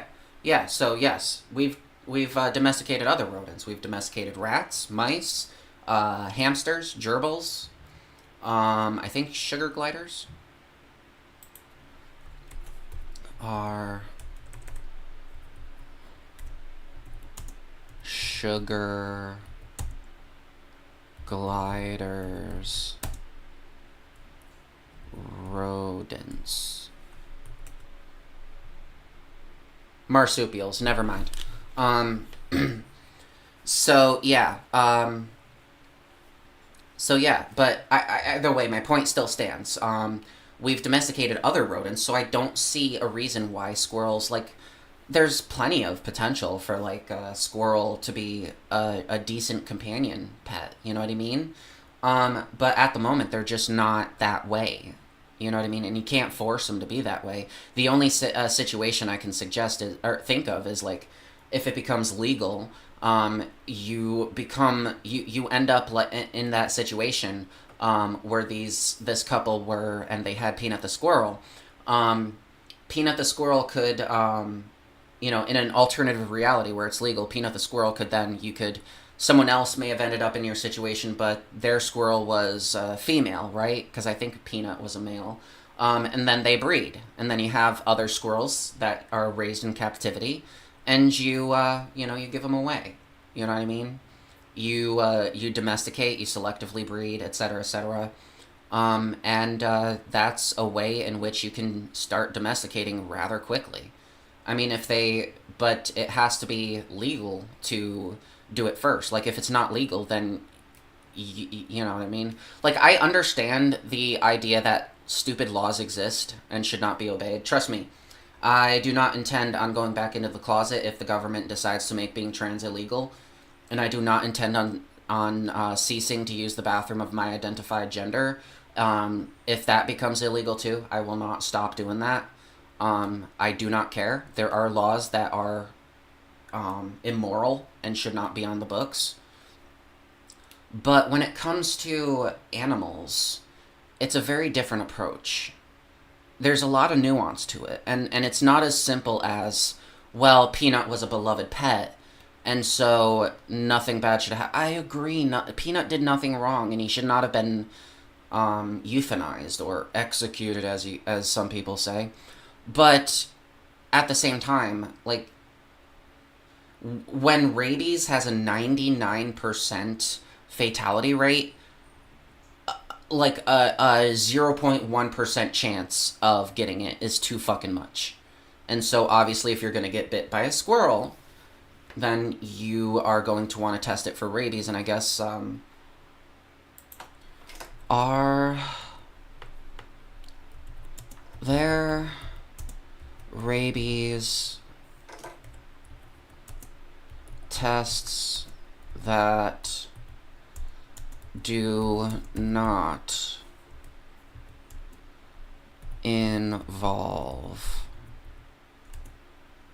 the death of an animal?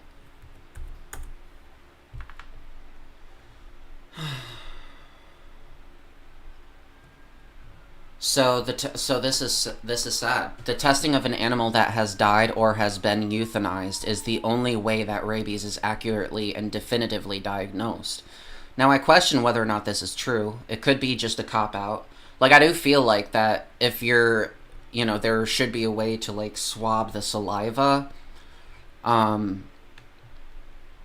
if that means that there's a chance that you could get bit, then that's not a safe way to do it when we have a 99% fatality rate among humans. Now, in the future, we can probably come up with more humane ways to test it if treatment for rabies becomes more advanced. You know what I mean? Like, if we can take that 99 and lower it down slightly, maybe to a 90 or an 80% chance of fatality. It's still not great, but, it's better than 99% almost certain death. Maybe later on down the road, they might be able to bump that a little lower to a more comfortable 40%. Who knows? With great treatment and everything, and better equipment to shield yourself from bites. Maybe they might be able to develop better, more humane tests. But at the moment, it's just too fucking dangerous. You need to be absolutely certain you're not going to get rabies. I want us to go into a society where, we don't have to put the animal down, but it's because I hate it. I hate it just like everybody else. But if it has a 99% fatality rate, then it's not safe to take the chance.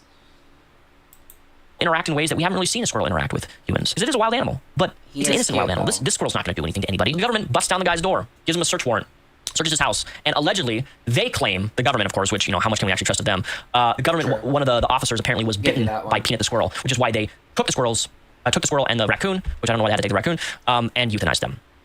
For rabies, allegedly. That's what's being claimed, which I didn't know that in order to test an animal for rabies, that you I'll tell you right now, Mr. Epsilon, why they took the raccoon. Is it legal to keep a wild raccoon in New York State? Raccoons are protected by law. No one may possess a raccoon without a license, and licenses are not issued for pet wildlife. Hunting or trapping raccoons requires a license from New York State Department of Environmental Conservation. So that's why he was not allowed to have that raccoon. have to put them down for that process. I'm pretty sure that's not how it works. But what do I know? I'm not an animal expert or a professional in that realm of things. Now putting them down, as we've went over, there's no way to actually, if you see this, Mr. Epsilon, I'm more than willing to have a discussion with you on this. Feel free if you ever see this. Doubt it. I'm like a political gnat in the atmosphere, but the invitation's there if you care to accept it. But but with a 99% fatality rate in humans, it makes sense why we just don't feel comfortable testing for rabies on an alive animal, because an alive animal can bite you. I hope we can make it safer to develop other techniques, because I do love the humane treatment of animals. It breaks my heart to see that it's the only way to test for rabies, but what can I say? We thought we were behind. We thought we were past fascism, and we elected a fascist. What else can I say? Reality is not always flowers and everything. It's a scary world and an interesting discussion to have. Like, how can we better test for rabies that doesn't involve the euthanasia of the animal, but also does not put the human being at risk of almost certain demise? Like, I think that's a decent discussion we should start having. Like, because, no animal should have to die because there's, nobody knows whether or not, that animal has rabies. Like, I'd love to have that discussion. I did come across this comment, which I did do some research on rabies itself, and apparently this is true. There's been no actual recorded cases of a squirrel transmitting rabies. So that's a thing. Doesn't really surprise me that the government would try to use this as an excuse to cover something up that they did wrong, because welcome to a corrupt governmental system that doesn't care about you or anybody else other than...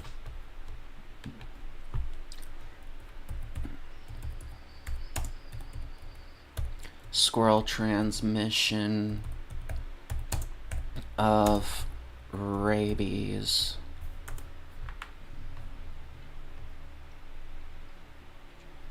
Okay, so squirrels, mice, and other small rodents have only very rarely been found to have rabies, and have never been known to transmit rabies to humans or other animals. In general, post-exposure treatment is not recommended after a bite from one of these animals unless it is unusually vicious or appears obviously ill. You see, hey, welcome to the show. You see, the thing, he is right. So apparently, according to this, what is the thing? RideTheLink.com, fact? Okay. So, allegedly, I don't know because I don't see the facts.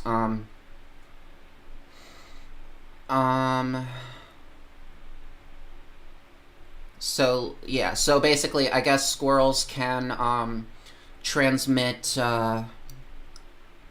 rabies, but it's not very common, and they haven't really transmitted it to humans or other animals, so I don't know what that means, but, and I guess it's true. I got bit by a mouse, and although I was prescribed treatment for it, I've had mice as pets, and I reported it. I said something about it, but I wasn't worried in the sense that I thought I was about to die in 5 seconds. And yeah, the mouse did draw blood. It was a wild mouse. We do have mice in the house, but I'm not. If anything, because I have a cat, I'm more worried about the mice. I do view mice as underrated, cute and cuddly little critters. I mean, you have to be a complete and utter psychopath to think that this is ugly. Like, look at that little cutie. Oh my god, look at him. He's so fucking cute. Oh my god, I just want to boop that nose. I want to boop that nose. See, this one's also pretty cute. Like, you have to be a sociopath to think that that's fucking scary. And I kept mice as pets. I wanted to try to keep a rat as a pet, but and the pet store does have rats, but when I bought birds from there, like I said, they didn't quite make it, so I don't want to get a rat from there because I don't trust it. I don't trust that those rats are going to be fully healthy. And it's like I can't go through the trauma I went through bringing home 3 birds and all 3 of them died. Like, I can't get pets from that store anymore. Like, that was horribly traumatic for me. And despite my best efforts at trying to save the birds, it was to no avail. Like, but it's like, yeah, so, like, mice, when I got bit by the mouse, I was aware that my biggest concern would be hantavirus, but hantavirus cases in the U.S., let's see, there's been 850 cases. Is my camera dead? Did my camera finally die? Yep, it did. 1 second, guys. Ugh.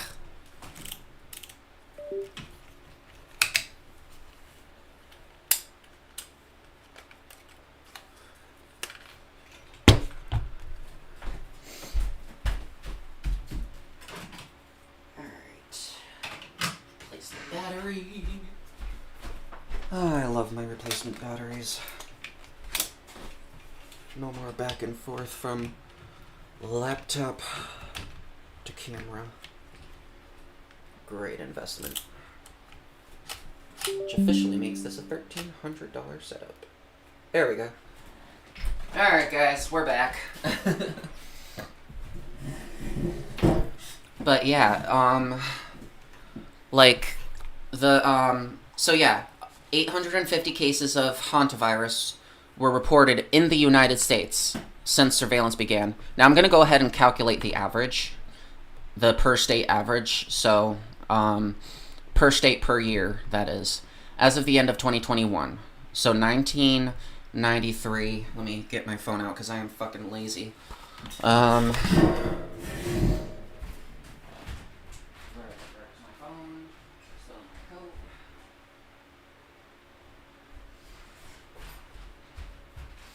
Here we are. Alright. I'm back again. Okay.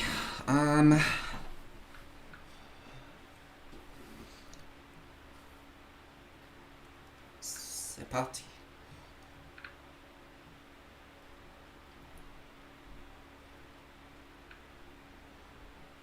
Ouvre le calculatrice.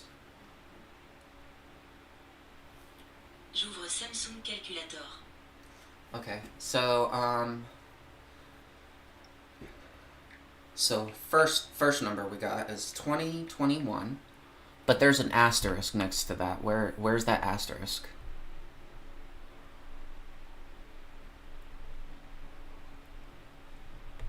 Usually there's like a... Okay, I see the double asterisk. So where's the single asterisk?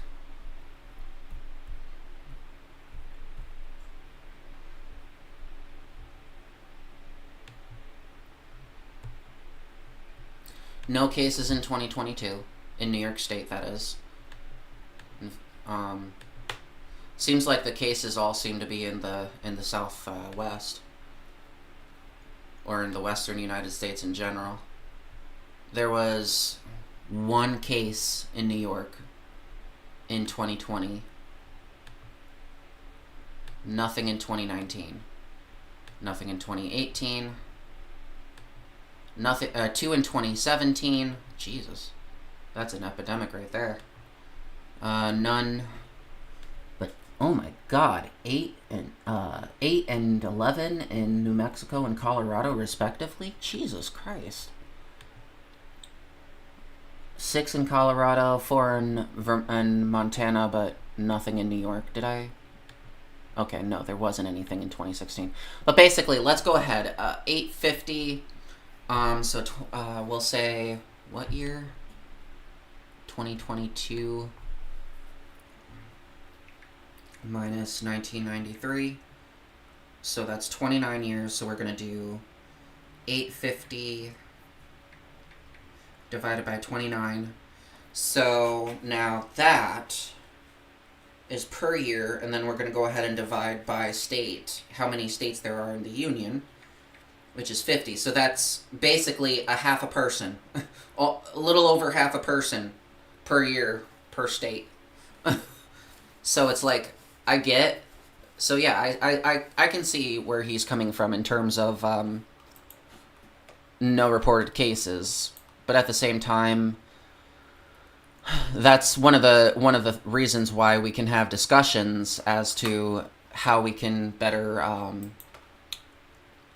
deal with the law, or have the law, update the law in terms of more humane treatment of wildlife. But yeah, so destroying good things that people love. That's what the government does best. Now, I've also seen some detractors say, well, yeah, this I family should have agree. had a license for the Taking squirrel. away They should have a human license for the rights. raccoon. Okay, even then, sure, the state get involved, you need a license for this animal, the government can take the animal, and then when they get a license, give the animal back. Like, that's all you really have to do. And here's the thing about that, is that the government doesn't care about you. The government wants to punish its citizens, and this is a clear example of the government punishing its citizens. The government wants to punish you rather than help you. That much is clear all around the U.S., okay? This is not just even specific to an animal issue. If you know anything about how the VA works with its veterans, well, you know what I mean. I think it's barbaric. The government can just walk into your house with a piece of paper and then take the life of an animal. Like, that's scary to me. That's crazy. Yeah, and then here's the other thing, is that the government almost gets everything wrong, almost all the time. Why? They're just... And I don't understand why, like, if it's true that, as we've seen, that, like, these wildlife aren't really, like, squirrels and mice and everything aren't really transmitting rabies that often to humans. If that's true, which it seems to be, then that's all the more reason why we should be discussing changes to the legislation. Like, if we've gone all this time with no evidence of rabies transmission from squirrel to human, then it's time basically to move on and to start discussing other policies, so that, like, maybe we can probably have Rocky as a pet. You know what I mean? Like, pet Rocky the squirrel. Or maybe if you want the Down syndrome squirrel Scrat, and he just, like, jumps around, like, trying to force the one final acorn in, and then the tree just splits in half and he starts falling through the air, and all you hear is da da da da da da da da da da. You see, I think people are so fucking worried about Peanut, but nobody even gives a fuck about how weird and slow Scrat is. Like, the poor thing, he's fucking flying through the air. He's about to die.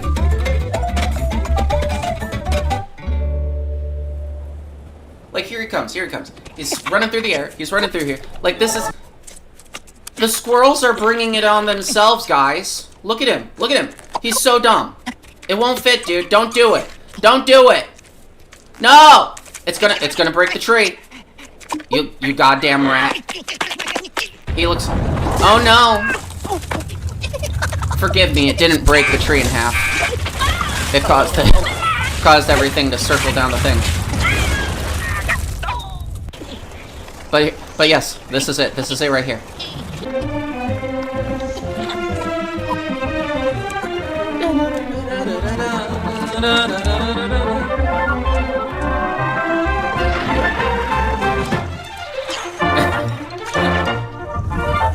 And then it just gets bigger and bigger. He just goes splat.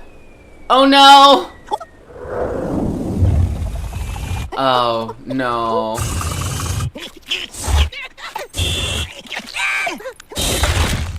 Oh no! Anyway, so, well, case in point, don't feel bad for the squirrels. The little bastards keep doing it to themselves.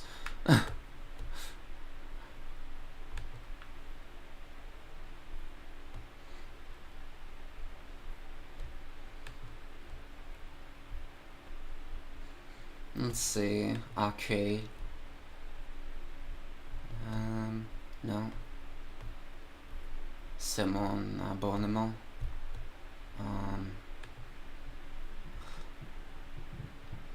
Minimiser.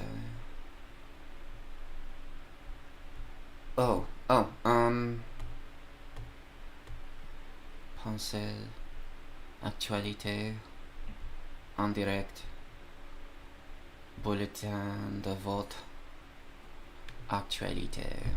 So.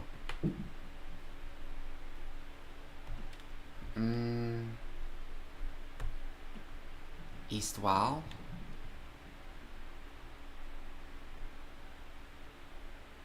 Let's see. Why does the United States use the Electoral College and not a popular vote to decide the president? Oh, so we're about to learn about, it's time to learn about, On December the 13th. We all know that once every 4 years, Americans go to the polls to learn about affirmative action for Republicans. House and Vice President Al Gore conceded the presidential election to Governor Bush. A day earlier, a lengthy and expensive manual vote recount process in Florida was stopped by the United States Supreme Court, despite Bush leading by 537 votes. With Bush winning the state's 25 electoral votes, it gave him 235 electoral votes and put him over the needed threshold. This election result was highly unusual, not just because of Supreme Court decisions and hanging chads. It was also only the 4th time in United States history that a candidate garnered a majority of the popular votes that lost the election. Gore received 50,996,582 votes, and Bush 50,456,062. Bush won because of the Electoral College system, a much maligned and complex way of determining the future leader of America. So, how does it work? Why does America use the Electoral College? Why isn't a simple vote count good enough to determine the president of the United States of America? To begin with, contrary to popular belief, when Americans go to the polls to seemingly vote for the next president of the United States, they are, in fact, not actually voting for the next president of the United States. Rather, they are casting a vote for a group of electors who will then vote for the president as they see fit. To reduce any chance of confusion, rather than people explicitly vote for electors on the ballot, the presidential candidate a given group of electors is pledged to vote for is put on the ballot instead. Another common misconception about presidential voting in the United States is that the president is elected once the general public's votes are tallied up. Again, because the general public does not technically vote for a president, but rather on which electoral college representatives will get the vote for president, the president isn't officially elected until the following January. Specifically on January the 6th, the current vice president opened voting during the joint session of Congress. It's during this session that electoral votes are tallied, with the deadline for those to be submitted being in late December. This may seem to be something of a technicality, but there are many completely legal scenarios in which a different president may be chosen. So basically, essentially, you don't vote. You vote for the electors, but the electors can do whatever the fuck they want. After all, they're people just like you and me. They have their own opinions and everything. And in some places, they're not even obligated to honor the vote of the majority, so they can turn completely undemocratic if they want to. Hint, hint to all the electors in the Republican state: you can make Trump not come into office. You can vote for Kamala. You know, you can. Some places will let you go against the will of the people. You can do that. Than the one who appears to have won after the general public has cast their ballots for electors. More on a couple of those scenarios. Does that make me a tanky? The fact that I'm completely fine with the electors overriding the will of the people in this case? I don't know. I unironically believe... I feel like democracy is okay until fascism is on the table. Like, once fascism... Like, I feel like you shouldn't have the democratic option to vote for ethnic cleansing. I feel like that should be... Like, I feel like at that point, like, the UN would be justified in arresting, I don't know, man. I don't know. I just don't think fascism, like, it's kind of like, in order to have a truly tolerant society, we must tolerate the intolerance. I don't agree. I mean, I don't agree. In order to truly have a society, you must be incredibly intolerant of people who are intolerant, almost to the point of social ostracization. Same thing with fascism. In order to truly have a democracy, there needs to be a democratic crackdown on fascism. Maybe not a democratic one, but in order to protect democracy, you need to crack down on fascism. Fascism needs to be treated like a terrorist ideology. You have no problem cracking down on people who support Al-Qaeda, who support, Hamas. You claim that supporting Palestinians is equal to supporting Hamas, but it's like, okay, even, like, if someone comes out and explicitly says, I insert name here, hereby declare by royal decree that I am a supporter of Hamas. Okay. And then, or if they support Hezbollah, or whatever terror organization, you would be bugging their phone, you'd be rounding them up, you'd be sending them off to Guantanamo Bay, you'd be waterboarding them, you'd be fucking, doing all this other inhumane shit to them to get some answers. But if they want to take over and destroy the country, if they don't want to destroy the country from outside, that's... Okay, so if they want to destroy the country from outside, that's a big problem. But if they want to destroy the country from inside, under the guise of democracy, that's okay. No, it's not okay. I do think that that fascism needs to be treated like a terrorist ideology and cracked down upon, just like, imagine that. People trying to stage a fascist takeover of the government treated as, treasonous. You know what I mean? If you do that, there's a reason why terrorist organizations are not plaguing the United States. It's because we're on top of them. We bug their phones. We listen in on them. Right? So they can never grow, because the more they try to spew their shit, the FBI just comes in and just snags them right up. They disappear them. I'm just saying, man, in order to have a truly tolerant society that protects its LGBT people, you need to be completely and unapologetically, dogmatically, and, to the point of social ostracization, opposed to bigotry. Intolerance, one might say, of bigotry. And in order to have a fully democratic society, you need to legally crack down on fascist rhetoric. It sounds oxymoronic, but it's really not. If you allow... The anti-democratic thing is to allow fascism to take over under the guise... Because if you allow a fascist leader to manipulate democracy to its own... You run the risk of completely dismantling democracy altogether.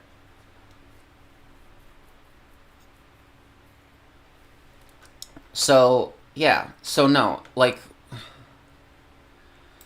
So who are these voters that actually elect the president, and how are they chosen? There are only two federal laws that pertain to who can be elected. The first one comes from Article 2 of the Constitution, which states that no senator or representative or person holding an office of trust shall be appointed an elector. The second is a provision buried in the 14th Amendment that says any state official that was involved in an insurrection or rebellion against America is also barred from being an elector. You can thank the Civil War for that one. Beyond those two restrictions, anyone can be an elector. As for who ends up being an elector, that depends on rebellion against America is also an office of trust shall be appointed an elector. The second is a provision buried in the 14th Amendment that says any state official that was involved in an insurrection or rebellion against America is also barred from being an elector. You can thank the Civil War for that one. Beyond those two restrictions, anyone can be an elector. As for who ends up being an elector, that depends on political parties and how a given state legislature sets the method of selection. But in a nutshell, each state's political parties nominate a group of electors who are extremely loyal to their respective parties. The number is equal to the number of electoral votes the state has, which in turn is equal to the number of senators to be per state, and the number of representatives determined by population said state has, or in the case of the District of Columbia, are set 3 electors. That's thanks to the 23rd Amendment. There is also potentially one additional minor caveat to consider when the party selects its group of electors. An elector cannot vote for a vice president and president who are both from the elector's home state. This rule was meant to ensure that an elector could not vote for 2 of their state's favourite sons. More on why this was considered so important in a bit. Today, this is obviously not an issue for anyone, so long as the presidential candidate picks a vice presidential candidate from another state than their own. On election day, whichever political party's candidate, be it Republican, Democrat, or third party, wins the majority of the state's votes, that state of electors becomes the one who gets to vote for the president in their respective state. For example, in 2020, Californians voted for the 55 party-selected Democrats who in turn all cast their 55 votes for the Biden-Harris ticket. And do note there are currently 2 exceptions to this all-or-nothing approach, Maine and Nebraska. They both use a district system. In the system, the state's popular majority is accounted for in some electors' votes, but others vote based on congressional district's popular majority within the state. This can potentially result in splitting the votes. For instance, in 2008, Nebraska ended up with 4 Republican electors and 1 Democrat. However, as previously alluded to make this even more confusing and convoluted, there are no federal laws or constitutional provisions that require electors to cast their vote in accordance with the state's popular vote result. There are some state laws, however, pertaining to this. 29 states and the District of Columbia have laws that require the electors to vote the way the popular voters instructed them to. Thus, their penalties are not too severe in most cases. Failure to adhere to these state laws by so-called faithless electors could result in a fine or replacement as an elector. That also leaves 21 states that do not have such laws, allowing electors to vote as they see fit instead of how the general public directed them to. It turns out this seems to have been what the founders intended. It should be noted here that according to the National Archives, more than 99% of the time, electors have voted as instructed, and no elector has ever been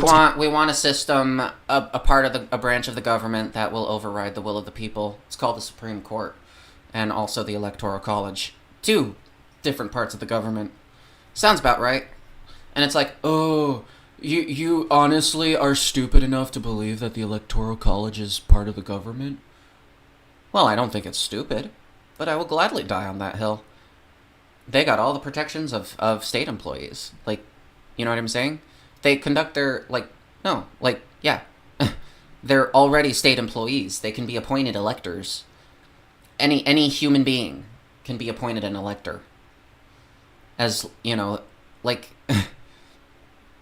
so, yeah. It's literally...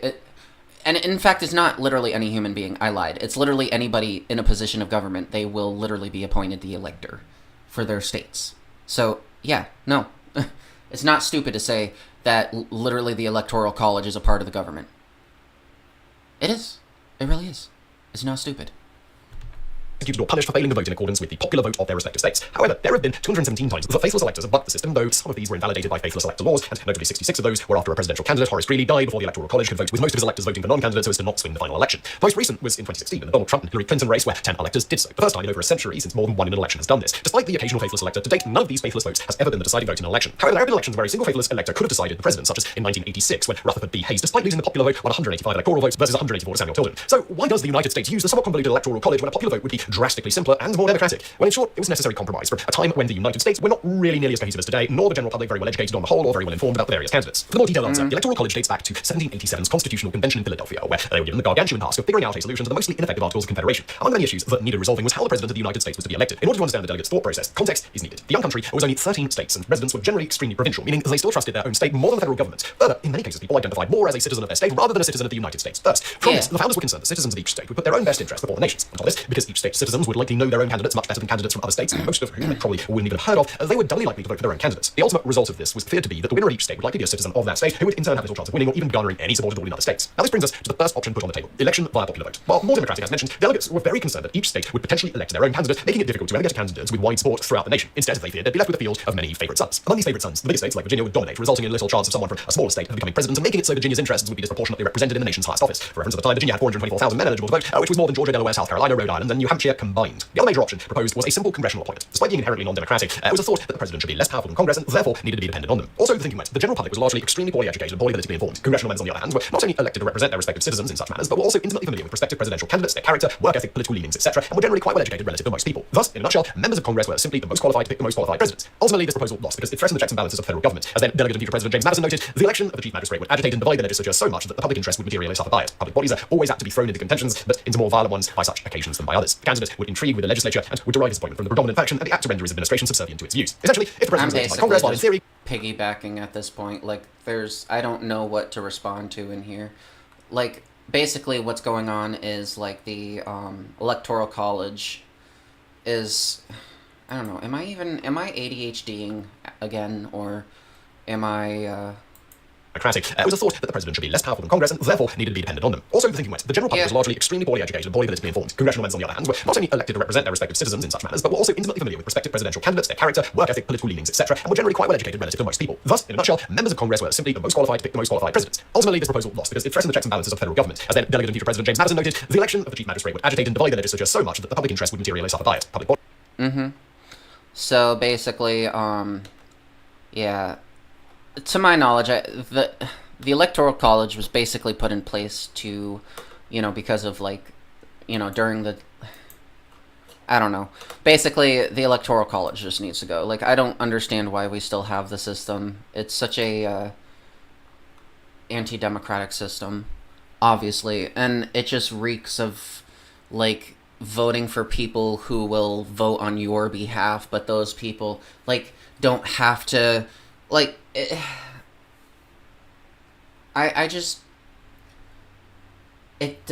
don't know. I just don't know how I feel about people speaking on my behalf. I have people speak on my behalf quite a bit, and they always get it fucking wrong. What makes you think I can trust someone to elect somebody on my behalf?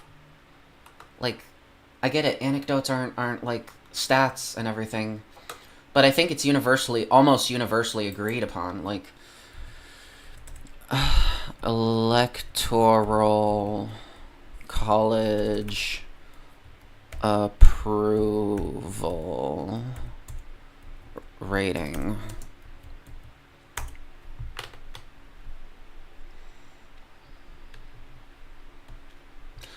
It's a majority issue. And this was back in September. As has been the case for over 200 years, the Electoral College will determine the outcome of the U.S. presidential race this fall, yet most Americans have long supported moving away from the system. Yeah. And it's been a majority issue for... holy shit. since the 2000, probably for as long as I've been alive.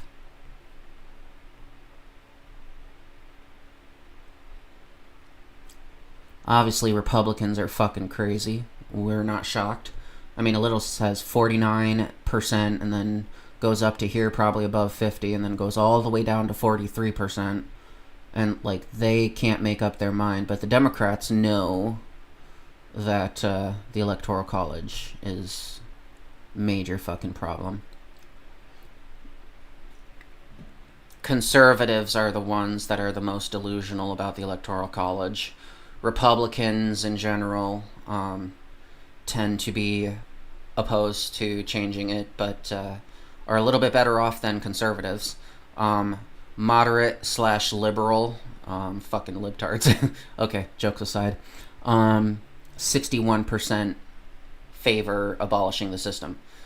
18 to 29, that's oh shit, I'm on Pew Research, so this is ultra-based, ultra-reliable stats I'm reading, you guys. What a fucking treat. So ages 18 to 29, 66%. Total 63%. This is like the average, I guess. 30 to 49 years old, 65%. This would be my camp. We are definitely in the right side of things. 50 to 64%, 60. See, even 65 plus 58. The vast majority of this country wants to abolish the Electoral College. And go fucking figure that the conservative Democrats, even conservative Democrats wanna... Oh, thanks for joining the stream. Even conservative Democrats want to abolish the fucking Electoral College. Like, liberals, 87%. Yeah, so, funny. Bodies are always apt to be thrown into contentions, but into more violent ones by such occasions than by others. The candidate would intrigue with the legislature and would derive his appointment from the predominant faction, and the act to render his administration subservient to its views. Essentially, if the president was elected by Congress, while in theory Congress at the time may well have been in a much better position to pick the president, those who sought the office would be constantly... Well, yeah, I won't deny that Trump still won the popular vote. It's one of the reasons I can't stand my own country.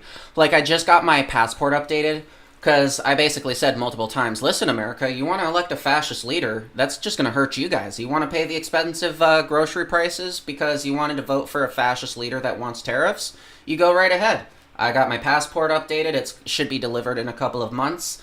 They suggested I pay the expedition fee, but it's like, technically a couple months from now means I'll receive it before Trump's inaugurated. So I don't have to worry about that. I am taking my partner down to the the post office this week to try to update, she doesn't even have a passport, to try to get her a passport, and then I do need to look up,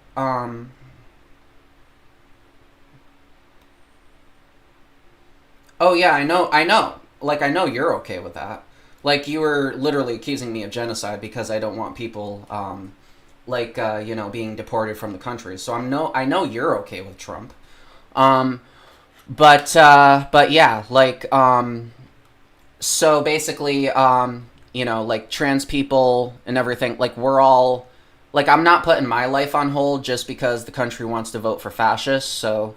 and then my mother, like, I'm more concerned about the Nazis that try to fuck with me and her because I'm scared for their safety. Like, I don't know, like, I can be pretty, I don't know. Let's just say the people who messed with me did not mess with me before. That's all I'm gonna say.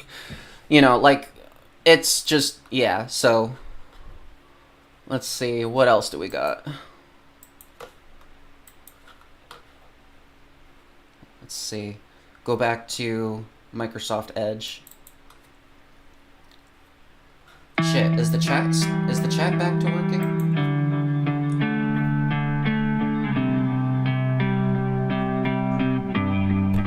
Oh no. I'm not stupid. I know all about, like, technically to say America is far more tolerant to trans people is like saying that like in the United States, like in Saudi Arabia, like, Islam is the most feminist religion. It's like, no, it's not. Like, in several states in America, you can be arrested just for using the incorrect bathroom. And some places actually want to make us, like Project 2025 literally wants to make us into sex offenders. So, like, America voted for that. So, like, we are not the most tolerant for trans people at all, actually. The goal is to push us into the closet and for the protection, for the comfort of other people. Essentially, the way I see it, like, if you're white, you have no claim to protection from black people. Same thing, if you're cis, you have no claim to protection from trans people. You just fucking don't. Like, we're people just like you, and you need to learn how to exist in the same space. And it's like, I don't know, I feel like Canada is a great place, and it's like, Canada's literally just a few hundred miles north. Like, I can just get, like, it's so easy to get into a thing and to you know. And of course, the fact that I'm learning French is actually going to work a lot in my favor. So, are Trump supporters evil? Yes, I do. Owen's fireside chat. Oh, he's based. Owen Morgan. He's got some good shit. Massive fucking commie. Love the guy.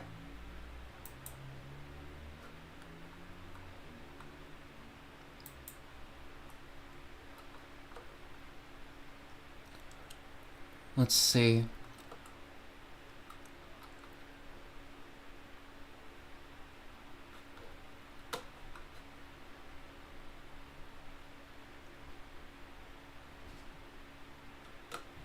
Well, yeah, but I'm more than relatively certain that there are actually places that are better off than the United States is in terms of civil rights. Like, even if we have to go on the run for, like, our whole lives because we're, like, we went, like, it's just a domino effect. Like, one country is bound to collapse later than another country, so it's just a matter of not, like, depleting our nest egg, trying to essentially be on the run from fascist rise in the population. I mean, I'm willing to ride it out because, like, if you go back in time, like, we've seen this movie before. It's called the early 20th century and the rise of global fascism. And you know, it's a good movie. Oh no, I'm not pinning my hopes on countries falling apart. I'm actually pinning my hopes on the fact that I'm able to flee countries that are falling apart before my nest egg falls, you know, gets destroyed. But yeah, that's the way I see it. Like, I don't know what y'all Americans are after. Like, clearly, if one country's, you know, like a victim, then well, yeah, but it's only going to be richer and better for the people who want money, who have money. Like, I think, like, I find it very funny. Like, weren't you just in my chat the other day accusing me of supporting genocide because, like, yeah, I recognize you. You were accusing me of supporting genocide because I voted for Kamala Harris unapologetically. Oh my God, I will vote. I will vote for Kamala. And it's like, okay, and now you're unironically in my chat, like, coming in here saying, oh, like, I support Trump. But it's like, it makes me wonder if you actually support the things you say, or if you're just a gooner. Because it's like, how is Trump going to be better for Palestine? Be honest. Like, were you just cynically invoking that in my chat? Was it just, and you were going to, like, expose, like, because I'll be honest, like, yeah, I have talked quite a bit about Palestine. So, like I'm curious. Do you actually care about Palestine, or did you want Trump to get elected because deep down you were cynically invoking Trump and you want Palestine to be erased from the earth?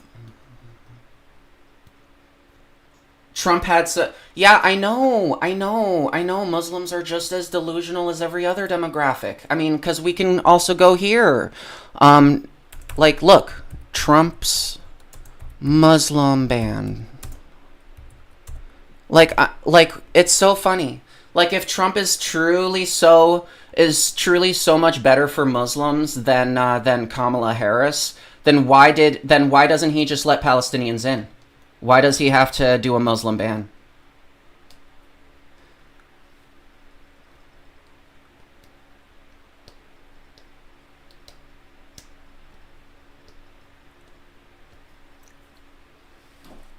If he betrays that, he already has. What are you talking about?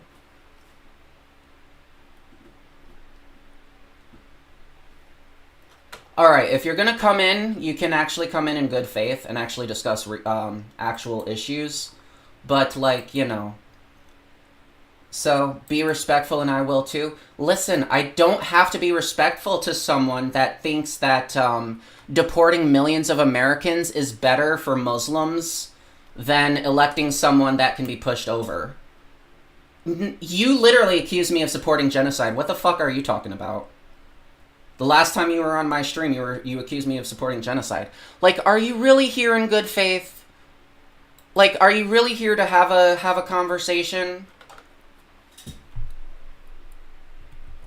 Or are you just here because you have... Are you just here because you have main character syndrome? Like, you want to be the main character? Like, come on. I love having you, like, having the discussion here. But we gotta come here in good faith. Like, come on. Do you have anything to say for yourself? Anything to say for yourself? Like, I'm here in good faith and I actually want to discuss things without actually being a fucking weirdo in my chat.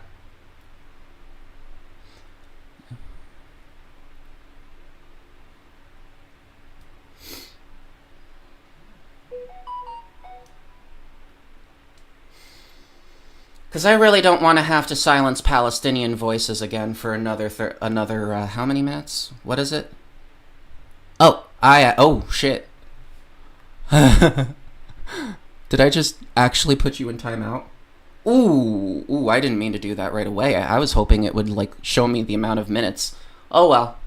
I can move on with my show now. It's not important. Oh, well. I love arguing with chat. It's so much fun. At least I got a chance to argue with this person a little longer. Then they got into the transphobic element of things. Because I called Muslims delusional for voting for someone that banned them from the country. I mean, Trump is not pro-Muslim. If you think Trump is pro-Muslim because he banned you, or after he literally banned you from the country, like, I'm sorry. I don't know how else to what to tell you, but it is delusional. I'm sorry. I will die on that hill. And they were muted for 10 minutes. It's all right. We'll give them a chance to relax. They're welcome back. Let's see. So, new warning. Team Trump could target migrants who came to the U.S. legally under President Biden. Oh, thank you for joining the Gay Matriarchy, Simply Steve 2012. We will bring the rainbow explosions all over the most reddest of the states. There will be rainbows all over the atmosphere. It's gonna be great. It's gonna be tremendous, believe me. I support the gay matriarchy. Thank you, Bernie. We will do things. Yeah. So, Obama's also on our side.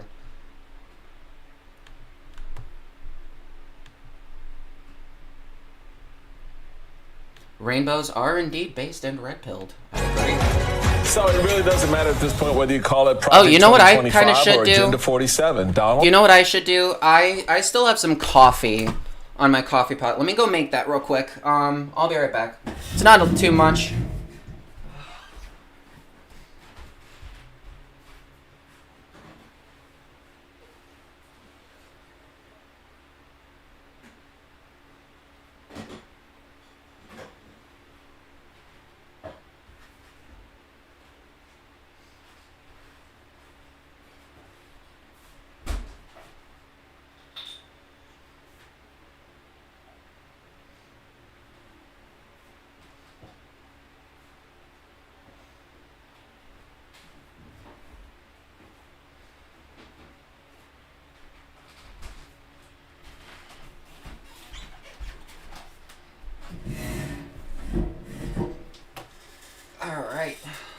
I forgot to shut off my coffee pot.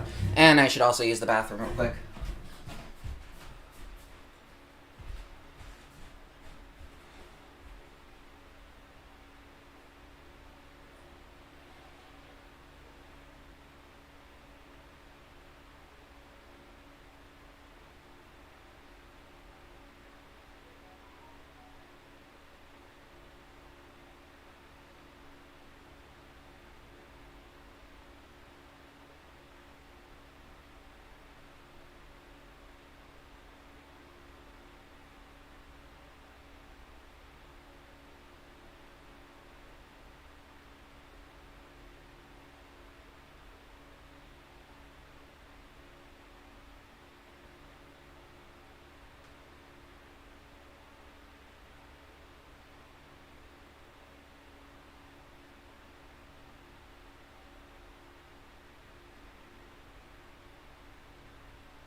Alright, I hath returned. Ladies and gentlemen, and everybody in between, if you're liking my show, please feel free to follow me on YouTube. Well, it's actually called a subscribe on YouTube. And also, do feel free to follow me on Discord. Well, I haven't done it today, but I let people know when I'm going live, generally. I forgot to do it the last couple of days. That's where you get all the show updates, and if you so choose, and you find me to be worthy, feel free to check out my Patreon. I think once I hit five people on Patreon, I'm intending on doing private shows for my patrons. So do feel free. Like, Patreon, I feel like I might keep the Fed posting there. And I might try to avoid Fed posting on, like, the free platforms, because it's like, you know, literally anybody can see that, and they can do whatever. You know what I mean? And there's nothing I can do about it, because the Feds will be at my door. So it says that you were saying these things, and so it's like, okay, then I won't do it. I won't do it anymore. I promise. And then I just go to Patreon, and I just blabber there, because I'm allowed to do uncensored content. So. Donald Trump plans to reshape the U.S. government as we know it. That could include using the U.S. military as a tool to carry out mass deportations or sweeping tariffs, rising prices for working families. Trump made a lot of promises during the 2024 cycle.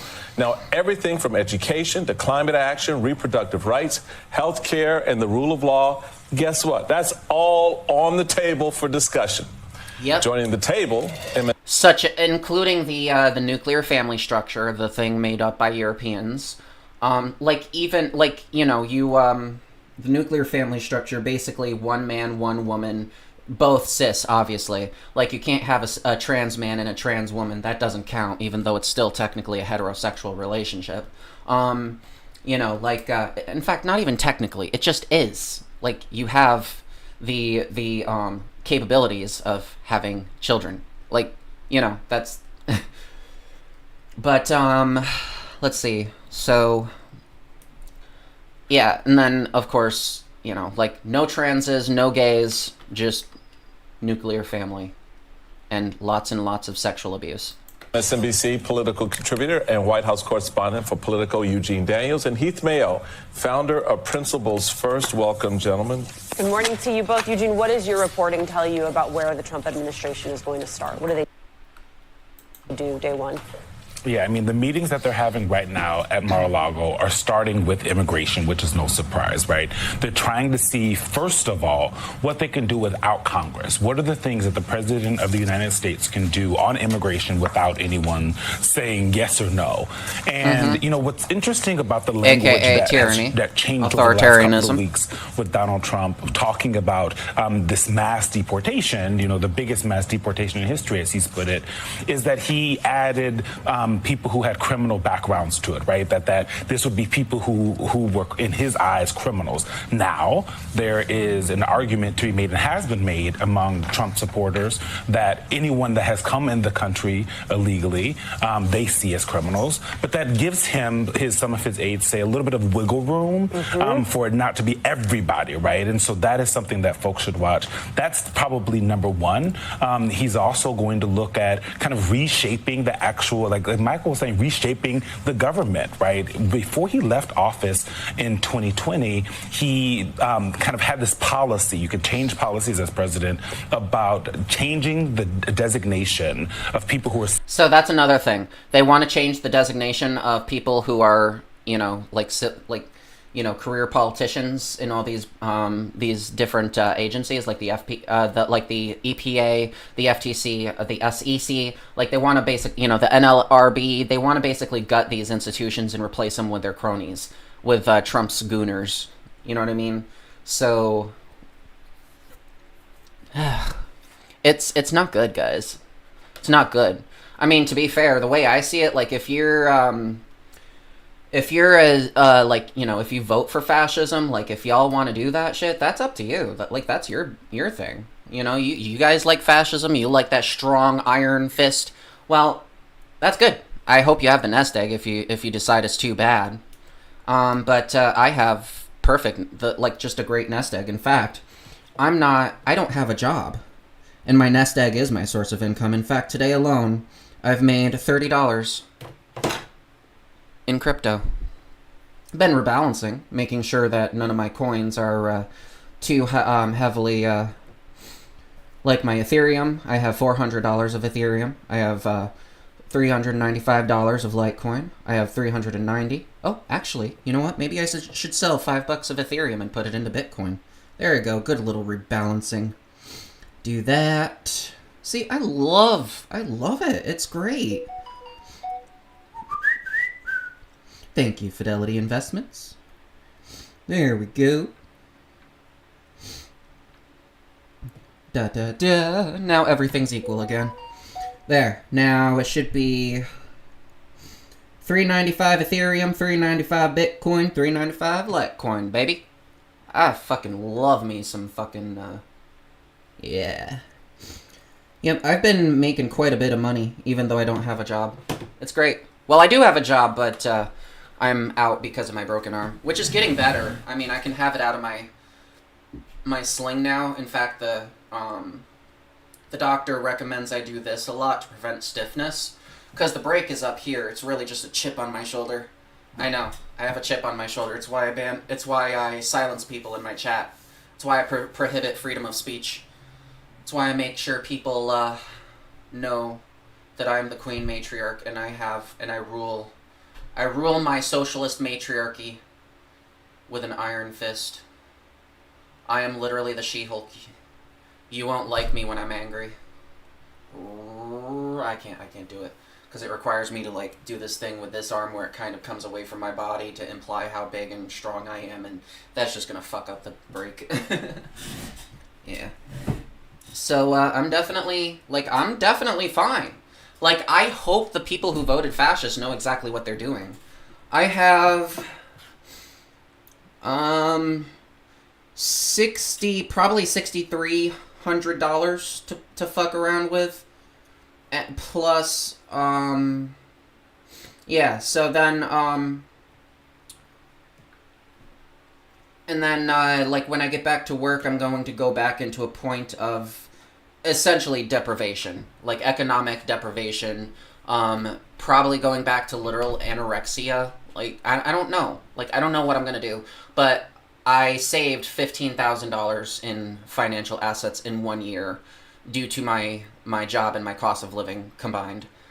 if I did it once, I can do it again. I can double everything and be able to get out of here. It's, you know what I mean? So I got my red flags to look for. Like, what is it if any of these things come true? And, you know, so I do have my exit strategy. It's really nice. But, you know, I'm just more worried about the fascists that are going to be stuck behind here, because I'll basically be, in Canada, basically, like, watching Trump supporters cry because their eggs went from $3 to $6, because of the tariffs. You know, like, I'm gonna be eating popcorn listening to that, and it's like, hey, listen, I hope you're able to get out. Oh, wait, you're too poor. You're too poor. You voted fascism thinking that he's gonna save you, so you vote to deport millions of people so that your eggs could be cheaper. But would you know it, they're actually twice the price. You should just get out. Oh, wait, you can't save your money now because you're paying twice for everything now. Wish there was something you could do about that. Vote against the Republican candidate. Oh, but we can't have that. You can't have that because America is the land of the xenophobes. Civil servants, right, and kind of making them political appointees. President Biden rolled that back. That is probably something that's coming back likely on day one. Those are the kinds of things that folks should be watching. Immigration, that some of the economic stuff that he has been talking about, what that actually looks like, it's hard to tell. But and I unironically believe that, you know, like, if you think, like, the thing I love about people like ICBM Party is that they think that Trump is going to be, like, the savior for Palestinians because Kamala and blah, blah, blah, blah, blah, and Biden do. But it's like, I want you to try to say that when you read this. Trump, deport Palestinian protesters. Like, I really hope you know what you're doing.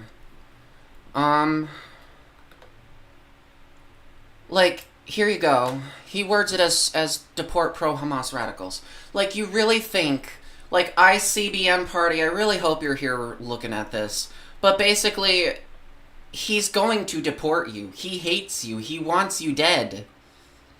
Like, you think that shaming you for voting for mass deportations and complete and utter, like, vitriolic policies, you think that's your biggest issue, is random people online calling you a fucking monster? I think you have to worry about this more. I mean, you voted for this. You voted for this. Deport pro-Hamas radicals? Like, that's the reason I don't like banning people. Like, unless you're, like, a one-time, like the fact that you come here, like, this is the second time you're coming here is great. I love the discussion. I love yelling at chat, and I love also going power trip mode. It's fun. It's amazing. I do love power tripping and muting people for a few minutes to let them know that I'm the one who's in charge here. It's really nice. It feeds into my narcissism. I fucking love it. You have no idea how great it is to feel like a total and complete narcissist. I love doing things. I love doing the thing. But yeah, it's like last month, one of the 20 promises in the permeable of the platform adopted at the Republican National Convention was to, quote, deport pro-Hamas radicals and make our college campuses safe. So all this time you're shitting on me because I voted Kamala, you know, because I don't want a mass deportation in ethnic cleansing in my country, which also includes you, by the way, because as you can see here, your biggest problem was, oh, but what about Palestinians? And it's like, Trump thinks you're a pro-Hamas radical. None of these creatures, Democratic or Republican, none of these Untermensch are saying anything about Palestinians. They're equating Palestinians with Hamas. Like that's what both the Untermensch Party A and Untermensch Party B are doing. Like they're like literally, like, okay, I'll give it to you. Kamala literally said, I'm speaking when there were pro-Palestinian protesters. I'll give that to you. Trump is going to deport you. Which are you more, do you think is better from a consequentialist perspective? Do you want to have some smug bitch talking over you saying, like, okay, all right, that was incredibly reductive. You don't want anything. I understand. I don't like people talking over me either. But from a consequentialist perspective, which is preferable?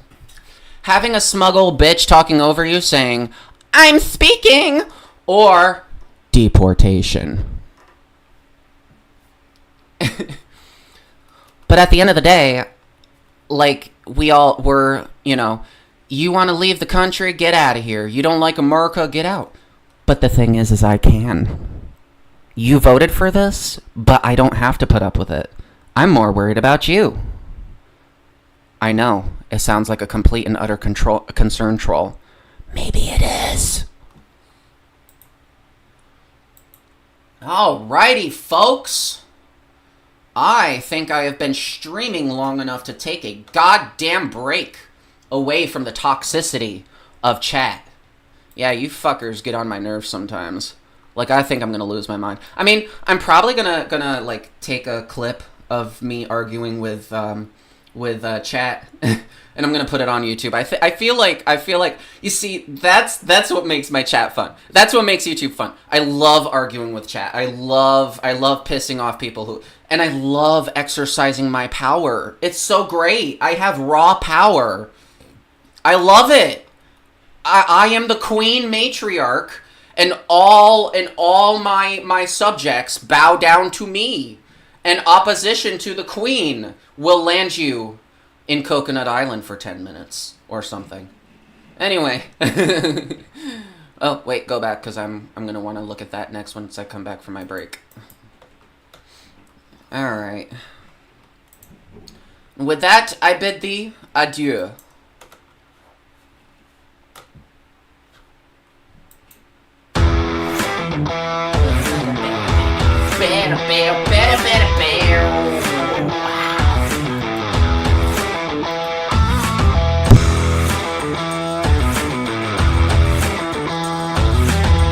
I support the gay matriarch.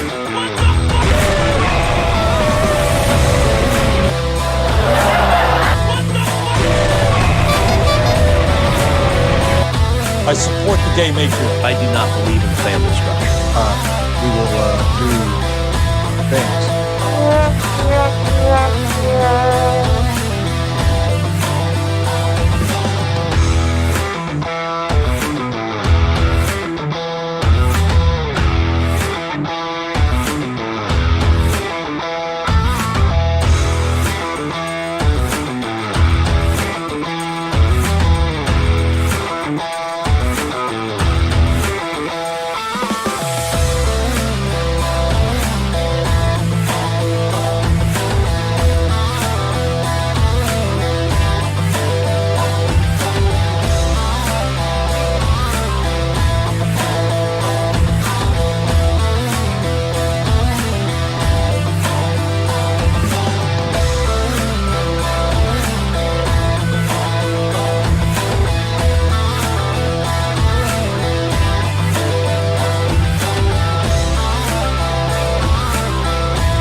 What's good, everybody? We are back for one more segment of politicking. Okay, so let's hear what the kids are asking. Alright. Is this actual... No, alright. So, Americans were asked what they don't believe in anymore after the elections. I'm starting to lose the belief that people generally do what they consider to be the right thing. I've always felt that even if someone's beliefs may be abhorrent to me, they were at least acting in a way they considered to be in good faith. There are a very large number of people who value the feeling they get from hurting others.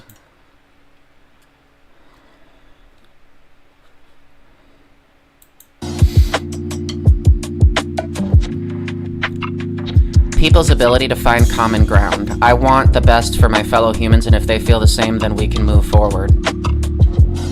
The belief that people can influence others. I've learned that people must want to improve themselves. You cannot do it for them.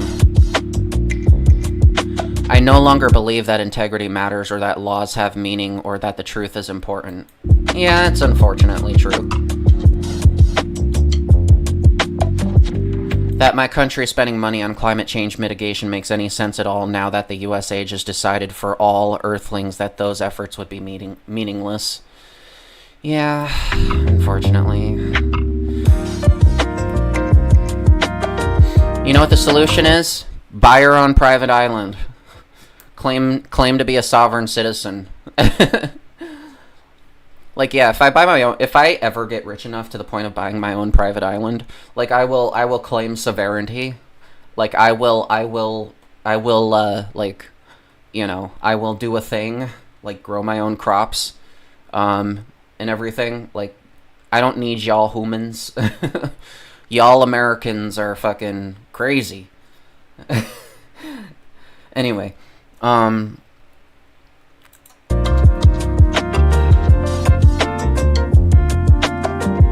So, alright, so that was over.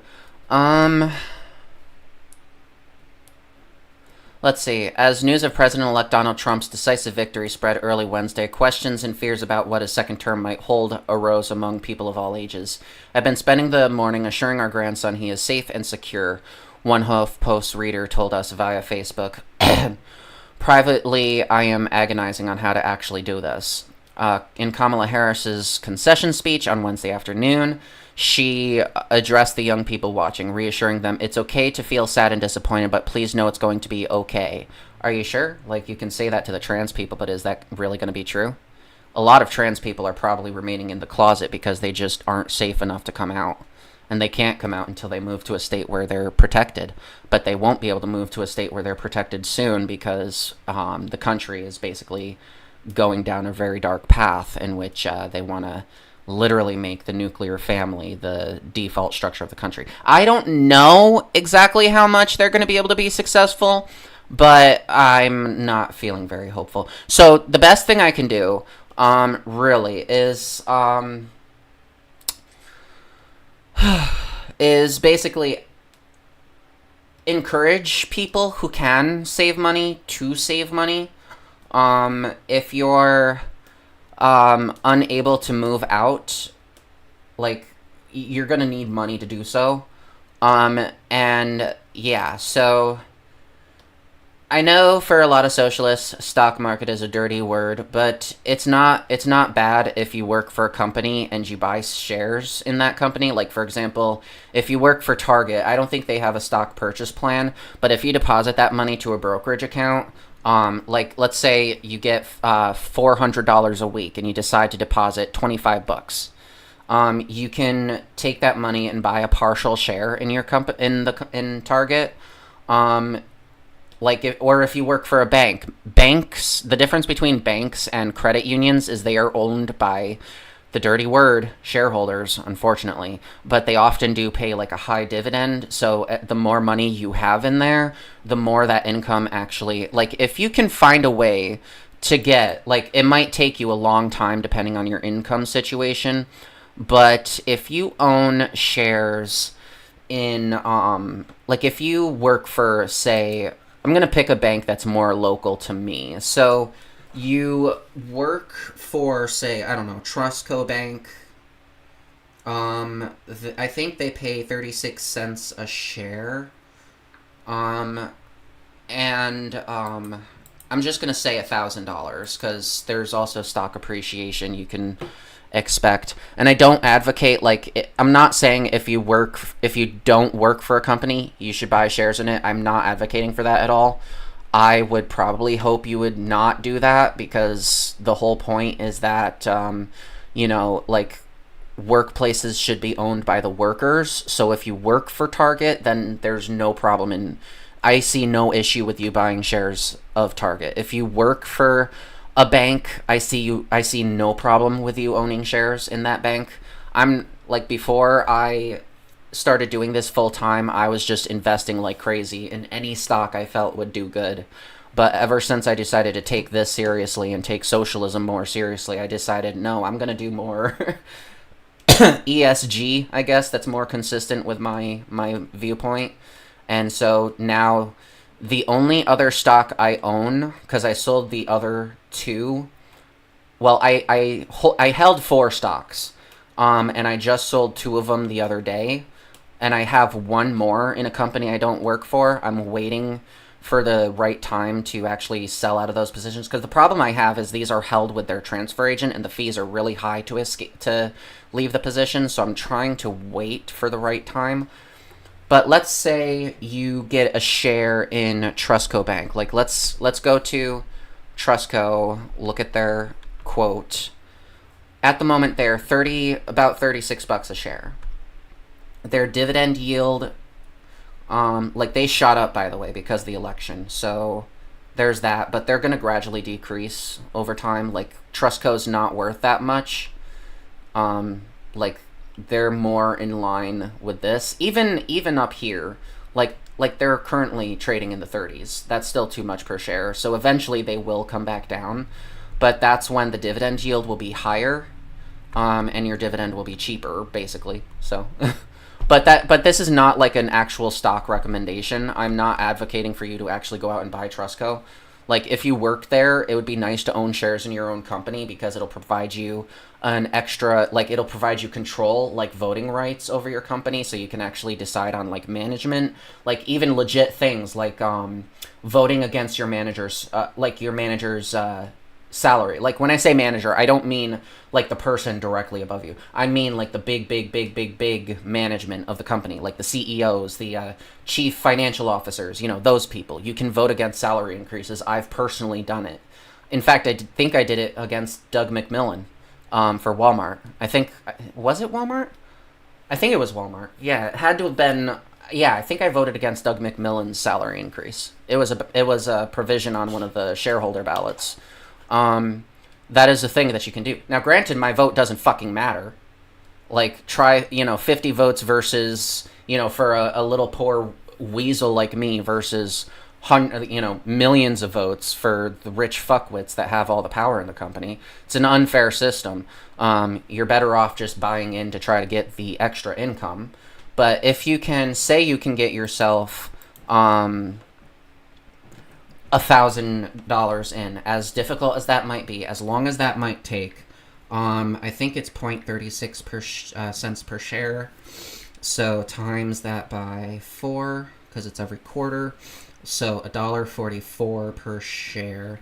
Now, we decided 1,000 divided by 35.96, 27.808 shares. Now you multiply that by 1.44. It's not a lot. It's like $10 every few months, but income is income. You'll probably get more from the stock appreciation at first. But basically, why were you censored? Because of the fact that you were supporting genocide by playing defense for a person that wants to basically factory reset Palestine. I was censoring you because it's my show and I'm the queen. I have all the power here. It's really great. You should try it. You should try it sometime. Get your own show, start arguing with chat, and then when you're satisfied with how pissed off you made them, then you hit the ban button. It's really nice. I love it. It's really fun. But yeah, so Like, if you can find a way to, let's see. I hate the fact that your name is in the way. Like, I already know who you are. God damn it. Like, how do you get that out of the fucking way? Shut up. I can't shut up. It's my stream. I have to talk. I have to listen to my voice. I love listening to my voice. Who already blah blah blah something genocide. I can't see you past the superior I love New York logo. I'm sure you'll you know. Yeah. Sorry, but you can try to shut me up. Like, I'm on the stream. Dude, why are you coping? Like, you're coping right now. All you have is insults. Like, come on, man. I wanna, and why can't I get your name out of the way? Oh, there we go. Okay. Like, why is that all you got? Like, are you okay? Do you need a teddy bear? This is gonna be so much fun. I feel like this is gonna... Before I re-mute you, I'm gonna record this. This is gonna be some great content. So, yeah, let's have some fun with this. This is gonna be nice. On the campaign, I would often say, when we fight, we win, but here's the thing. Sometimes the fight takes a while. Let's see. You lost, you're the only one coping, I would say. Listen, I'm not gonna be the one here when grocery prices become unaffordable. That's gonna be you, boo. I'm more worried about you. Are you gonna be okay? I mean, I'm pretty sure that Trump is gonna... What did we think? What did we find out? Deport pro-Hamas radicals. Here you go. Right here. Trump's plan to quell protest. Deport pro-Hamas radicals. Dude, are you sure about that? Listen, I already got my passport updated. I have thousands of dollars. And Canada is literally just a few miles north.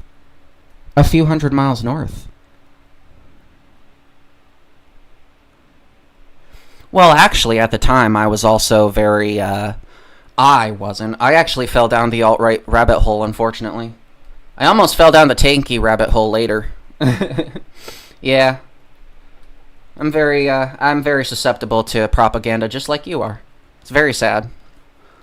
But that's why I'm out here, trying to make sure y'all know what you're up against. See, that's why I want like Trump plans to quell protests. So anybody who is pro-Palestine, and he's calling it pro-Hamas radicals, you really think you like? Are you okay? I know. It was very funny. I'll be honest. Like, I'm laughing at that shit. Like, I laugh at that every day. I think it was hilarious. Like, the only reason I was able to actually cease it is because of the thing that you like to completely throw out in my face, is that of the fact that I'm trans. I know. Like, who knew that actually realizing who I was actually turned me into a empathetic human being that doesn't want Palestine to be factory reset by a Trump presidency. It's funny, because as soon as I got rid of all the transphobic propaganda on my channel, so did all the alt-right shit. Yeah, I stopped watching No Bullshit, Sargon of Akkad, and all those other fuckwits. It's so nice.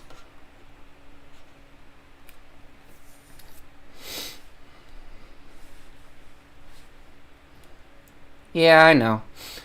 Like, I find it ironically that you think, like here's the thing, like, when you're literally defending the person who thinks, oh, there are fine people on both sides, like, you really think, yeah.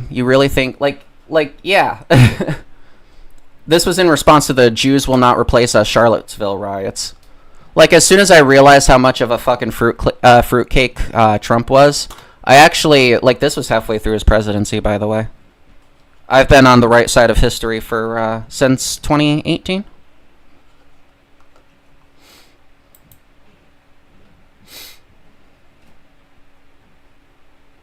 I love arguing with gooners.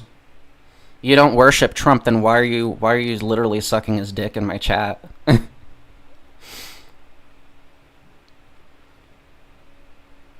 I'm just glad you libs lost. Oh, trust me, I hate libs just as much as you.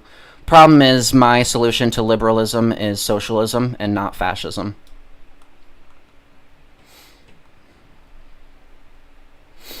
I love this. This is so much fun. This is gonna make great content. Like, I just want a few more minutes. A few more minutes, and then I'll send you back in timeout. I just need a few more minutes.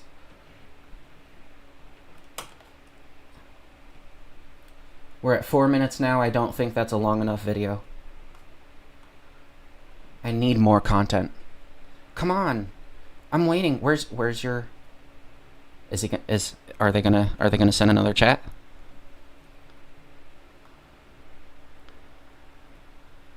Hello.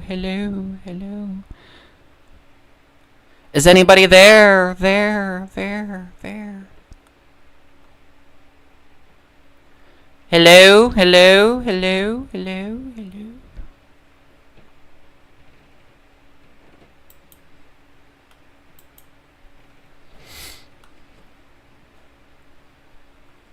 Let's see, how do I get to my stream from here? Oh, did my camera die again? No, okay. Oh, my brother's online. Cool. Is he gone? Did he run away? And god damn it, no, I'm trying to get to my stream, you fucking fuck. Oh, I think they got mad at the fact that I'm looking for content, and that is the reason why I'm not, fucking fuck? I think it's because they realized I'm looking for content and I'm exploiting their bullshit for views. And so they decided they don't want to have any part of it. It's been a few minutes since he said anything. Where are you?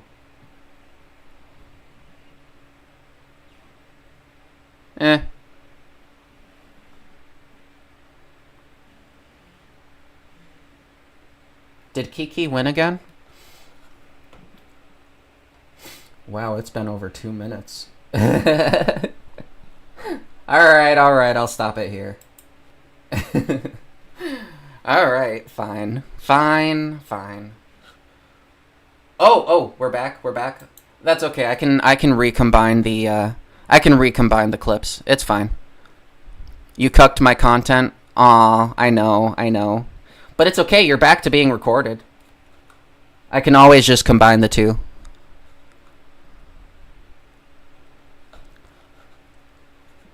So what's up, ICBM party? Do we love do we love ethnic cleansing? You love deporting Mexicans? Be honest, do you hate Mexicans? What about the Jews?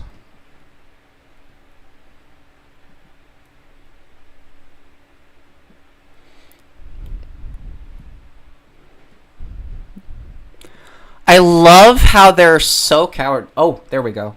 No one watches your shit. I know, because I just started out. I know, I just started out. I know. Like, are you coping right now? Do you want to come on the show and yell at me online? Do you wanna discuss in good faith why Trump was, why Trump is better than Kamala? Do you want to? I just got to figure out how to set up Discord to do that. Do you want to?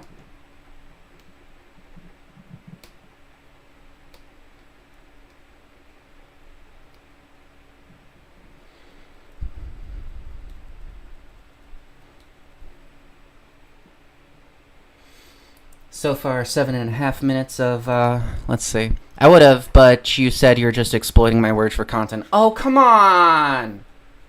Come on now! Don't back out like a pussy! Come on! We love discussions here. It's why I haven't silenced you again yet.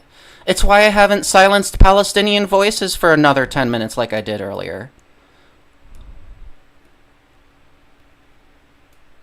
Like, listen, if you're afraid that I'm gonna rip into you, like, be, like, like this, like, if you're worried I'm gonna, like, go blah blah blah blah blah. You know, like you're like if you think I'm gonna like chew you out live on stream, I promise I'll be nicer. I promise I'll approach this in good faith. You don't want to have the discussion? Okay.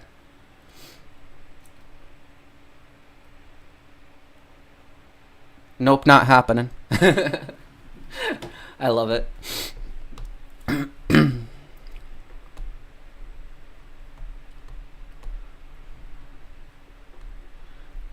I'm grifting for views. I have zero interest in it. You're grifting for views. No, I just think you're great content. I love arguing with chat because I think chat is like, I don't know. Vosh makes it look fun. Vosh makes it look fun. Hasanabi makes it look fun. So, but it's like all of a sudden I want to actually like welcome you on my stream and then actually be serious, and you're like backing down.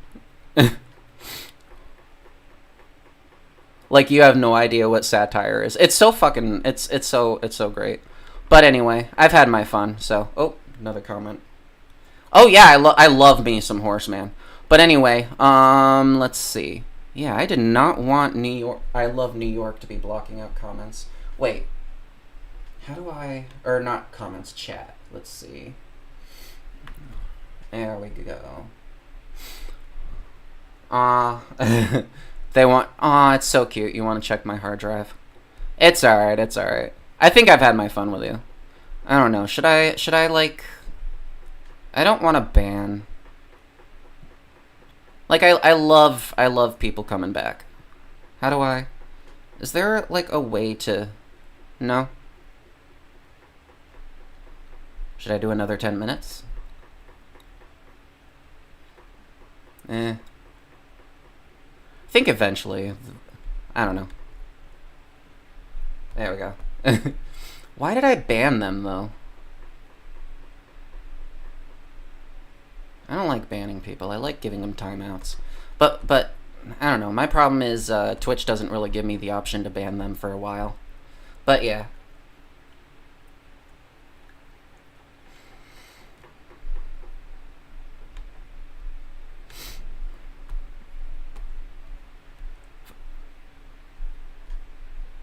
Shit. Make me, It's so inconvenient that you gotta make me end my previous recording. And now I have to go into the video editor. I should start using the video editor anyway. Like, I feel like the video editor would actually be, like, if I can create, like, an outro, like, that's the one thing my show's missing. Like, I always have these places where I publish, like I always try to pre-record, like, not pre-record, but record my content. No, that's OBS, that's not... Where's my video editor? Do I have a video editor? No, I don't.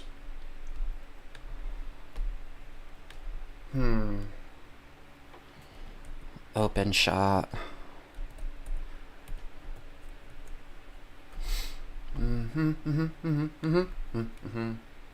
I love how the person called, like, they literally called me a grifter. I'm making no money from this.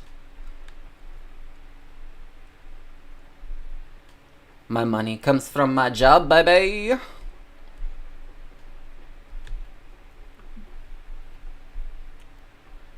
I feel like the cure for all these people is just to go out and touch grass.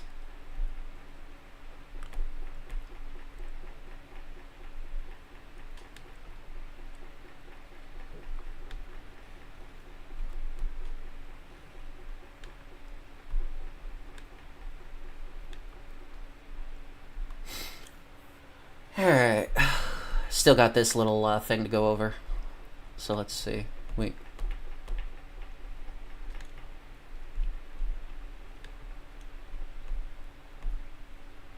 Wait, what am I doing? Get out of here! Okay. Alright, did my,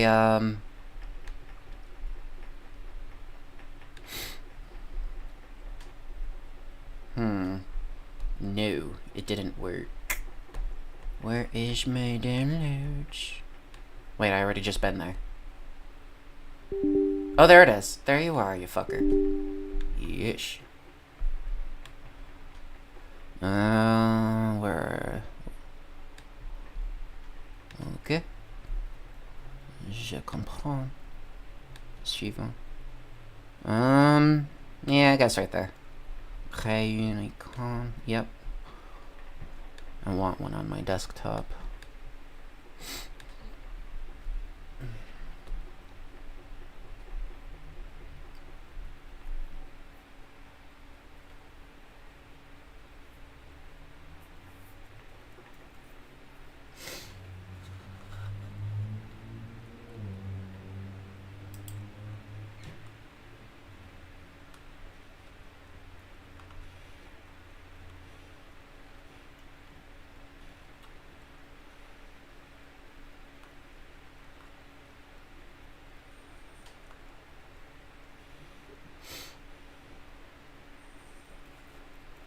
Exécuter OpenShot Video Editor. Annuler.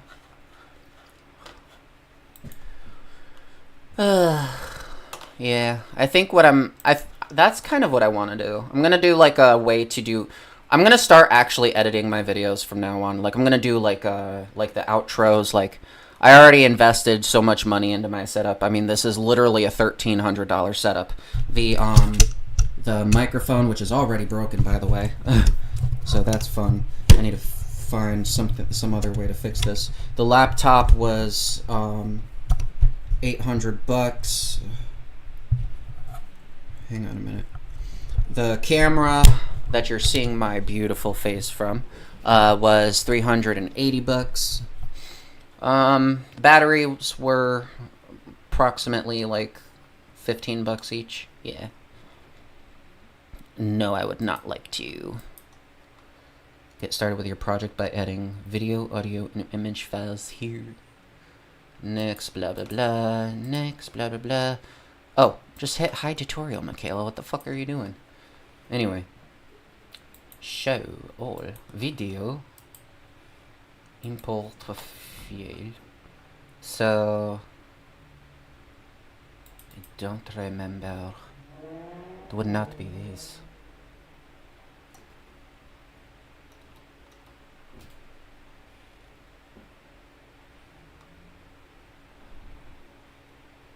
Alright. Je pense il est ça.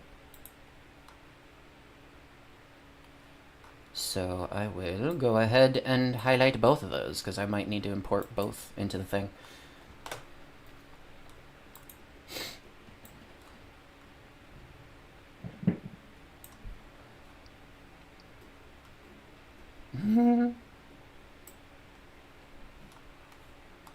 I think I might call the video arguing with chat for fun.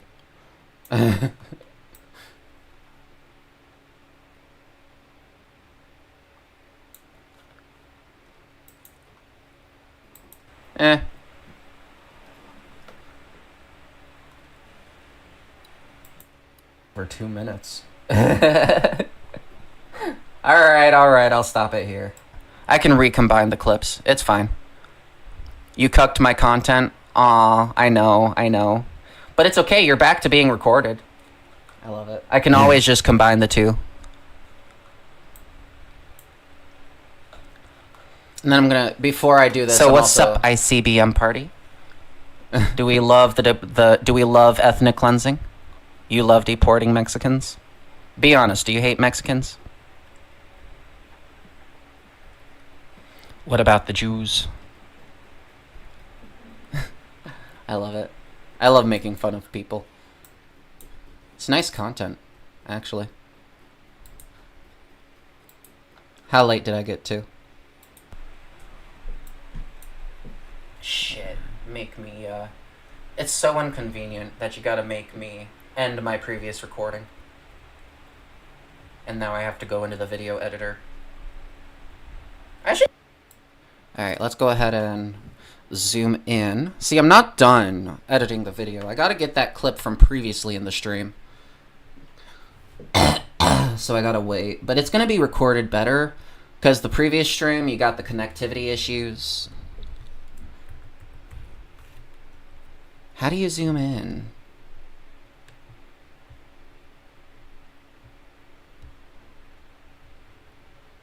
I have no idea how to zoom in on this. Wait. Next marker? No, that's not how you do it. Let's see.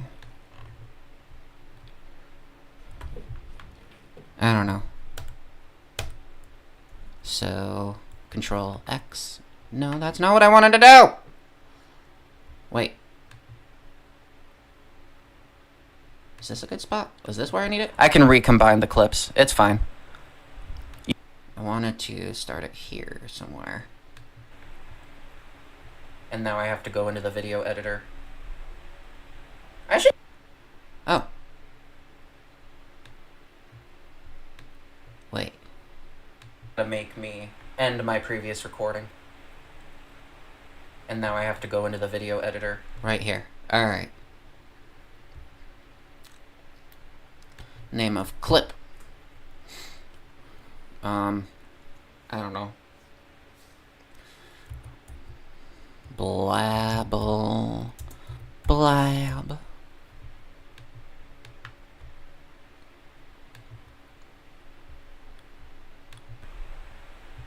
I should... There. Create. Alright, now, how is that a separate clip altogether now? Like, can I delete it? Come on. I should... No! Open shot is so weird.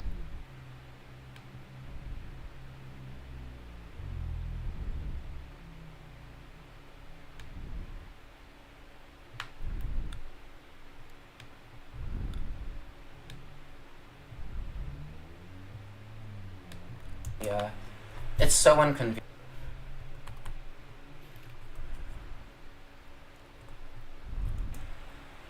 And now I have to go into the video editor. There we go. And then I'll add my little outro music there. But first, I need to save it here. Alright,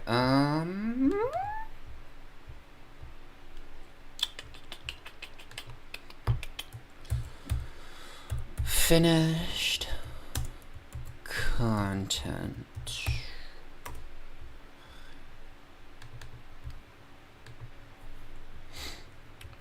Arguing with a gooner in chat. There we go. I'm satisfied.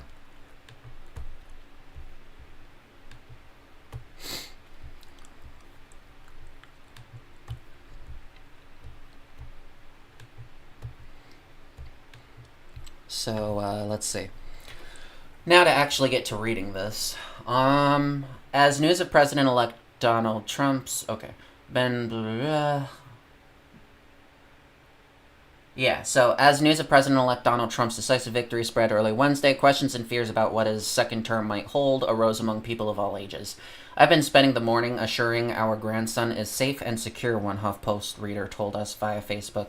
Privately, I am agonizing on how to actually do this. In Kamala Harris's concession speech, she says it's going to be okay. On the campaign, I would often say when we fight, we win, but here's the thing, sometimes it takes a while. Harris told the crowd at Howard University. Her alma mater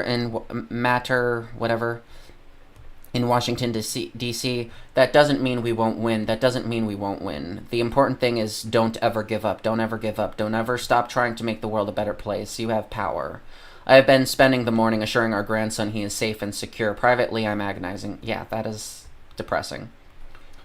Meanwhile, at home, kids of all ages are asking some weighty questions of the adults in their lives. It can be difficult to know how to respond to these concerns at all, let alone in a way that's appropriate for their age. Can you imagine being a transgender child to a Trump supporter and then not knowing if you can trust your own father because he voted to keep you in the closet? And it's like he can love you and accept you or claim to all he wants to, but at the end of the day, he literally voted for a man that was going to make it illegal for you to come out of the closet. Can you imagine that? Yeah, like it's just so sad. Let's see. Let's see. we asked our, like, I'm literally having that moment. Like, I'm literally asking myself, like, what people in my life, like, I've heard people literally praising Trump, like, saying that Trump, like, in my personal life, like, in my workforce, saying that there was something good about Trump. Like, okay, all right, then I know to stay away from you. We asked our readers what children have been asking them about the election outcome. Then we called on some therapists and other experts to offer guidance on how adults can answer these tough questions and support their families in the process. Why did people vote for the man who doesn't want to help people? 3-year-old girl. Poor thing. Young children tend to pick up on far more than many adults may realize. Try as we might to protect them from potentially stressful information. They, quote, have a knack for getting to the heart of the issues we all struggle with in life. The election is no exception.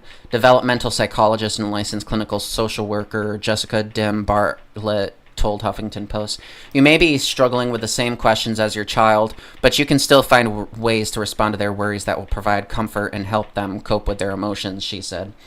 When adults stop what they're doing to talk with children, show affection, and express a genuine interest in what they're saying and feeling, they reassure children that they are loved and that they and the people they love are safe, said Bartlett, president and co-founder of Thriving Together in Newton, Massachusetts. You can also ask your kids what's worrying them the most right now and respond with age-appropriate information that's communicated in a way that emphasizes hope, positivity, and agency, rather than fear and panic, she added. But at the same time, like, how like, that same 3-year-old girl, is she going to grow up in a free and equitable America? Well, none of us have, but at least in a relative sense. Like, you know. For example, instead of responding to this child's question by saying, yes, isn't it terrible that there are such mean people in the world, or I don't understand why anybody would vote for a mean person either, a parent might say, the people who voted for him believe that he is going to help them even though he can be mean, and grown-ups will be working hard to stop him from being mean while he's president and to vote for someone nicer next time. Yeah, but we all know that by being mean, we of course are referring to literal ethnic cleansing. Jake Young is the Communications and Culture Director of Brave Trails, an organization dedicated to LGBTQ plus youth leadership. Many families are experiencing a deep collective grief in the wake of the election, they said.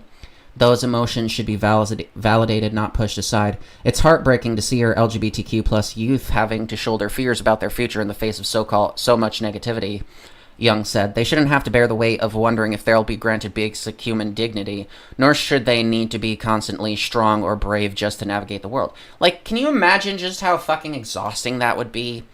Trying to literally living as a trans person in society, just trying to literally just go about your life without some government official trying to literally fucking lock you up for using the wrong bathroom. Can you imagine how exhausting it would be to try to have to constantly look over your shoulder because you're in a red state and you're a trans woman using the men's bathroom, but because you're a woman, you're worried that this guy is going to rape you? And it's like, it's not a fear that is unwarranted. I was literally sexually assaulted in a men's shelter. So it's not something that is unreasonable to worry about. Can you imagine how fucking exhausting it could be trying to navigate through that world that literally hates you and wants you erased? Like, I literally don't, know what I was gonna do. So why do they hate me, and what are we going to do, non-binary 16-year-old? Jake Young is the Communications and Culture Director of Brave Trails, an organization dedicated to LGBTQ plus youth leadership. Many families are experiencing a deep collective grief in the wake of the election, they said. Those emotions should be validated, not broken, pushed aside. And it's true. Why? Why is the collective grief there? Because on November 5th, America told American LGBT children all across the country, we don't value your safety, we do not care about you, and we are going to force you back into the closet. I thought we were past this, but it turns out, people just are, in their heart of hearts, just vicious, disgusting people. I mean, we have people literally in my chat cynically invoking genocide in order to guilt people into voting for Trump I thought they were a third-party voter, but then they were just, like, sucking off Trump's dick in my chat. It's, like, it's really embarrassing. Lee Hatcher is a therapist at the Gender and Sexuality Therapy Center in New York City. There were a 16-year-old trans kid in the South when Trump was elected to his first term. Hatcher recalls thinking at the time, how am I going to make it through this? So they understand these fears firsthand. It's heartbreaking to see our LGBTQ youth having to shoulder fears about their future in the face of so much negativity. Yeah, and it's like, why should LGBT people have to hide away? Like, this is why I'm so viciously in favor of rewriting the Constitution and making it so that hate speech is literally a crime. Because nobody should have to put their life on hold because the society around them democratically decided that they have to.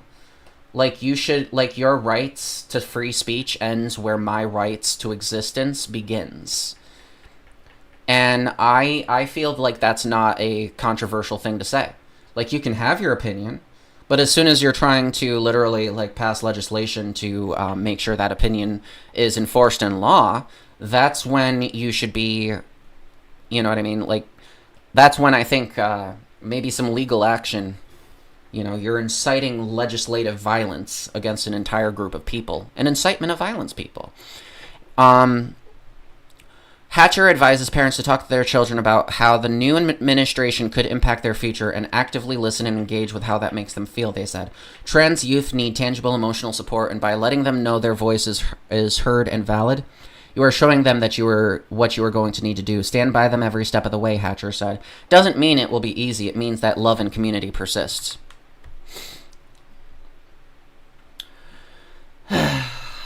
Young also underscored the important role parents and guardians of LGBTQ kids play, especially during these uncertain times.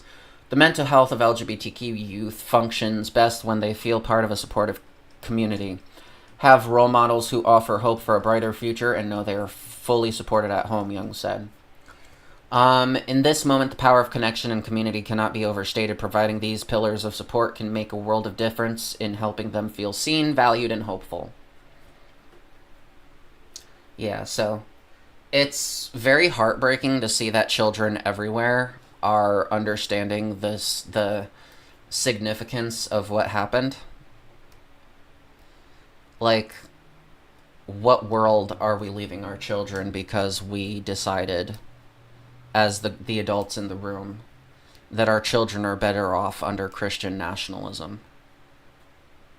I feel like voting Republican should be considered child abuse. Like, if you vote Republican, you should be, like, arrested and have your kid taken from you. I'm being hyperbolic, of course.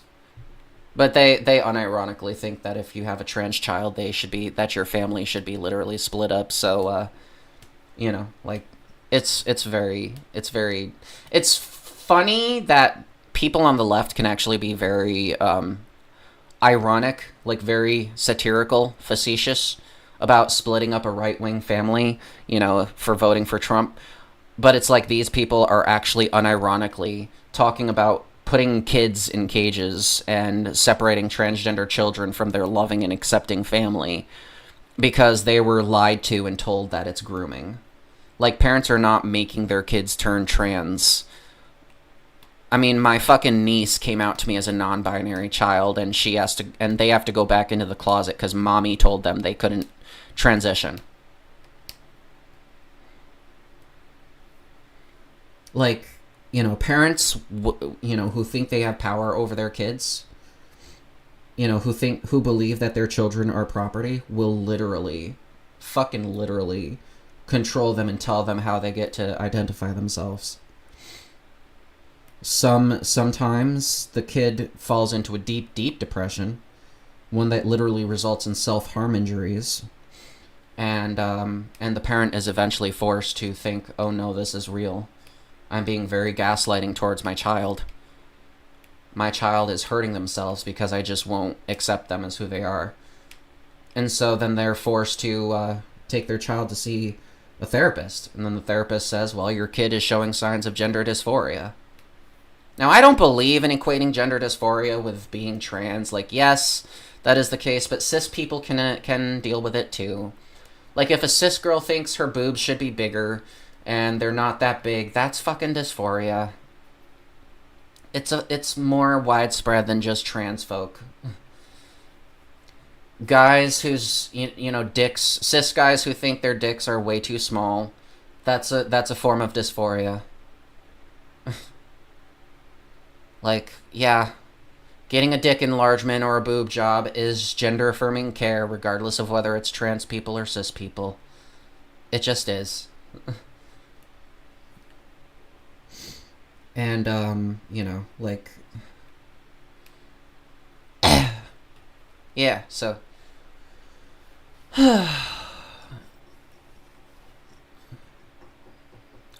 I feel bad for the... Oh no, this is heartbreaking. Right here. Will they take me away from my family like they did children at the border? This question is yet another reminder that even young kids aren't shielded from the traumatic events in the news, which is why it's important to allow kids the space to share their thoughts and concerns. Her piece of advice: validate the child's emotions with something like, it's understandable to be scared about that. Sometimes when kids see or hear things on the news or from other kids, it can be hard not to worry. It's also adults' job to reassure children while still being honest, even if they do not have all the answers. You can do this by focusing on the safe and positive parts of their lives. The specific conversations will differ for every family depending on their situations, but consider saying things like, let's think of all the people in your life that you can trust. The parents, grandparents, teachers, or coaches. If you are feeling scared, it can help to talk about them with those worries. Like we're doing now, and they can remind you that you are safe and that they will keep you safe.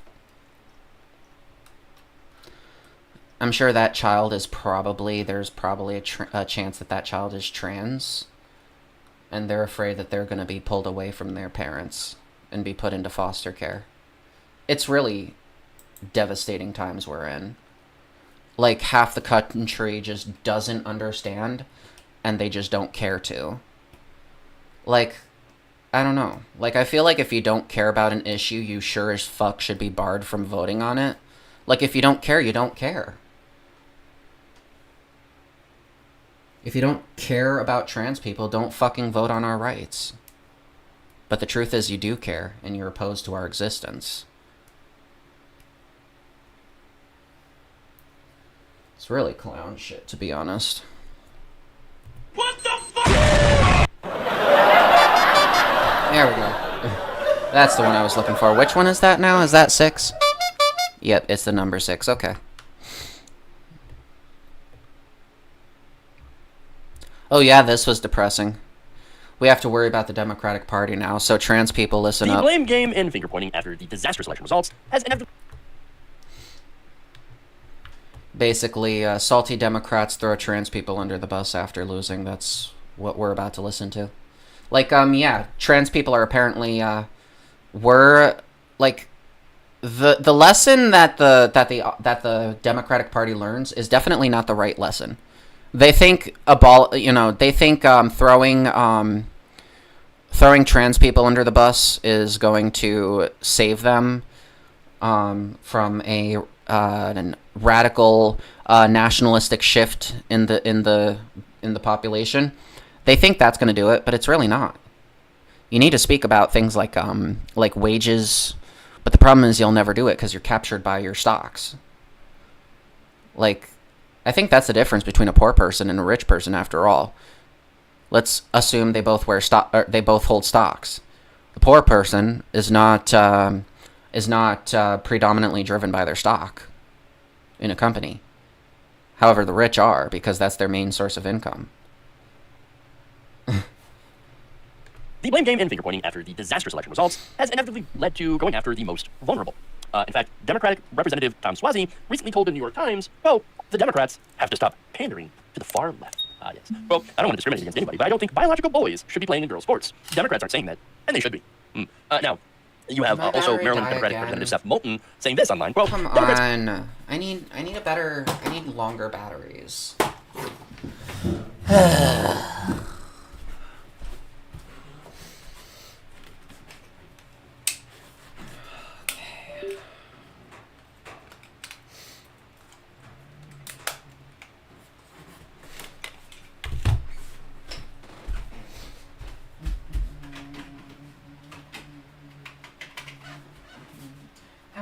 Ow, my arm. Ow, my arm. Where's my sleeve? It's right there. Okay.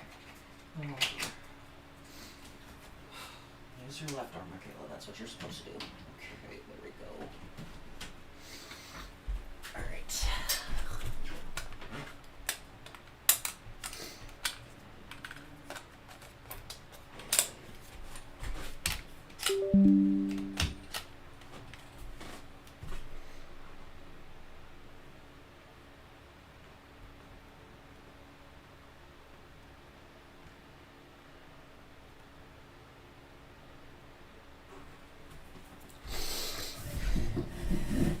Alright, we're back, folks. Spend way too much time trying not to offend anyone, rather than being brutally honest about the challenges many Americans face. I have 2 little girls. I don't want them getting run over on a playing field by a male or formerly male athlete, but as a Democrat, I'm supposed to be afraid to say that. And here we go. Establishment corporate Democrats, upon losing, immediately point the finger at trans people instead of the real issue, right? It's When trans the issue, people's nobody fault likes that you Democratic lost the establishment. election. Period. You know what the real issues that are facing Americans right now? They can't afford to live. Okay, inflation. All right, they can't afford healthcare. Okay, they can't afford rent. Can't afford to buy a house. Can't afford a $400 emergency.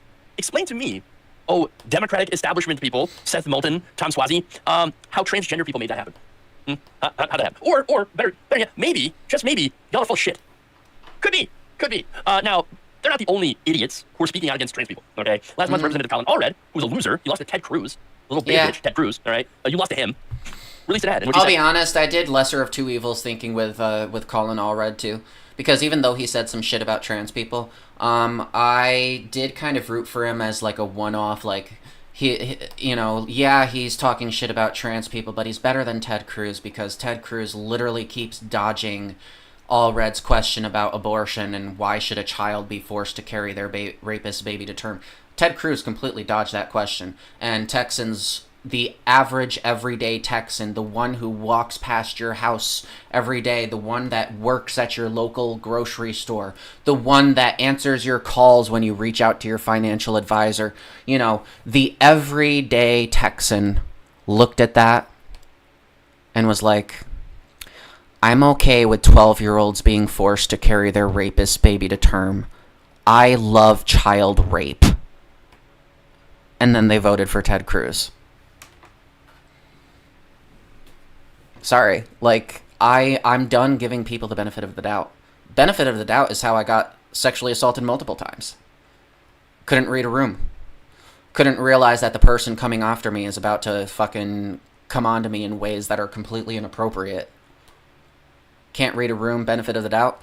Well, it's time to learn my lesson.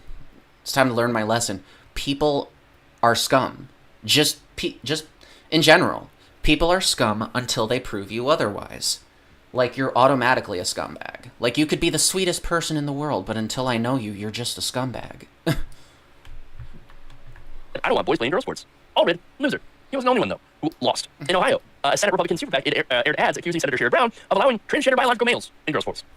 In Montana, Republicans aired 5 ads accusing Senator John Tester of wanting trans women in sports and in bathrooms. Both Brown and Tester narrowly lost their races. As a result of this, some Democratic politicians and pundits have, quote, blamed progressives for dragging the party too far to the left, according to a report in the Hill. Richie Torres, who actually took time off from cheering on the ethnic cleansing in Gaza, went and said this, quote, Donald Trump has no greater friend than the far left, which has managed to alienate historic numbers of Latinos, Black Asians, and Jews from the Democratic Party with absurdities like defund the police and from the river to the sea or Latinx. Yes, of course. First of all, nobody uses Latinx, okay? Secondly, Harris actually would have done better, according to polling, had she broke from Biden on Gaza and supported an arms embargo against Israel in order to pressure them into getting a ceasefire, which would include, by the way, the return of the hostages. In Michigan, Representative Rashida Tlaib actually massively outperformed Kamala Harris in the district. So, in the state. Explain that one.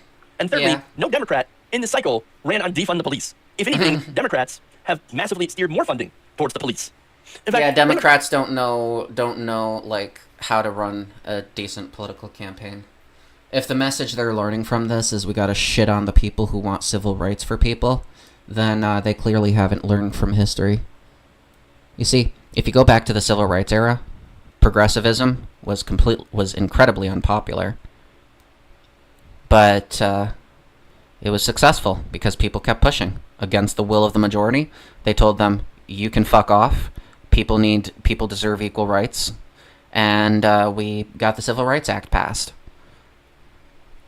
People don't learn from history, unfortunately. And that is our modern Democratic Party. And they gaslight us by saying this shit. Like, and you want people to vote for you. You want people to fucking vote for you. Like, you're clown shit. All the incumbents here ran away from defund the police, screaming with their hair on fire. You're just making things up. And more importantly, and disastrously, you're adopting right-wing framing. He's telling you, everyone, on these issues, turns out Republicans are right. Oh, okay, then why would anybody ever vote for a Democrat when Republicans are right about everything? Now, of course, are they right? No, of course not. Look, none of these people are right. They're all just pointing fingers at the most vulnerable people. According to exit polls, only 4% of voters said they were concerned about trans issues as the most important in the election. 4%. You know what the most cited was? The economy. Inflation. Economy, Did Harris inflation. campaign on the economy? Well, at first, she actually did. For Ms. Harris's first economic policy proposal, made just a few weeks after Mr. Biden dropped out of the race, immediately raised concerns on Wall Street. In response to elevated inflation in the last few years, Vice President announced in August that she would ban price gouging for groceries. Great! But, of course, the donors, some of Mrs. Harris' donors, weren't getting advisors against her. Problem is the hedge funds are a little too invested in corporations, and they would have no part of it. You know, it's literally the bourgeois in a nutshell. So they reach out to Kamala, literally, don't do a thing. Don't do the thing, because if you do the thing, we're going to have to do a thing. We will do things. Arguing that would amount to counterproductive price controls. In the days after Ms. Harris' team clarified that the plan would only apply during emergencies and with mirror laws already in place in many states, a narrower concept that would not immediately address rising grocery prices. Price gouging touched on a broader anxiety among Ms. Harris' corporate allies, who were worried that her economic policies might cater to the progressive wing of the Democratic Party. See, why is it always the minority's fault? Like, literally, the reason we lost to McCarthy, who was McCarthy? Was he a Republican?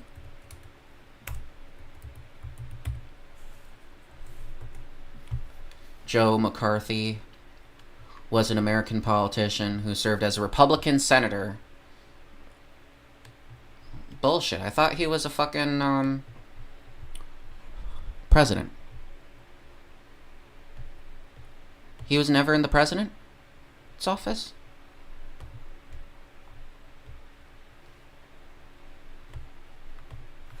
Wait, what? In an incident for which he would be widely criticized, McCarthy lobbied for the communication of death sentences given to a group of Waffen-SS soldiers convicted of war crimes for carrying out the 1944 Malmedy massacre of American prisoners of war. McCarthy was critical of the convictions because the German soldiers' confessions were allegedly obtained through torture during the interrogations. He argued that the U.S. Army was engaged in a cover-up of judicial misconduct, but never presented any evidence to support the accusations. So basically, McCarthy's a Nazi? Is that what I'm hearing?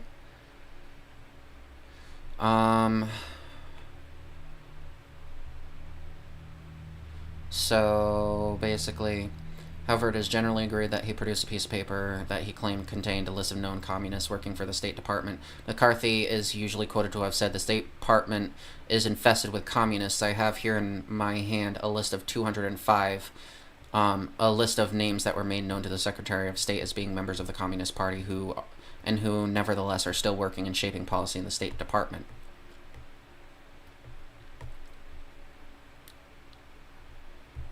So, basically, a Republican. Yeah. So, Harris, her campaign... Basically, whenever he was around, that's essentially where we're going back to, I guess. ...or concept that would not immediately address rising grocery prices. Price gouging touched on a broader anxiety it's always the progressives' fault, basically. Allies who were worried that her economic policies might cater to the progressive wing of the Democratic Party. So Harris, her campaign, actually literally went out of the way to be centrist, to be moderate, to avoid catering to progressives. Look, they chose Tim Walz, which was a fantastic choice, by the way. He actually did some passed and lots of great policies in Minnesota. And then they locked him in the basement. Yep. They said, okay, well, stop calling Republicans weird, okay? Stop sticking up for people like trans people and just shh. Okay, we're not gonna do any of these talk about these popular policies. Okay, we're not gonna do that. We're just gonna double down on Orange Man Bad. I think at this point everybody knows how bad Orange Man Bad is. Okay, so that's the Republican Party in a nutshell, people. Just one big ass laugh track. I mean, donors.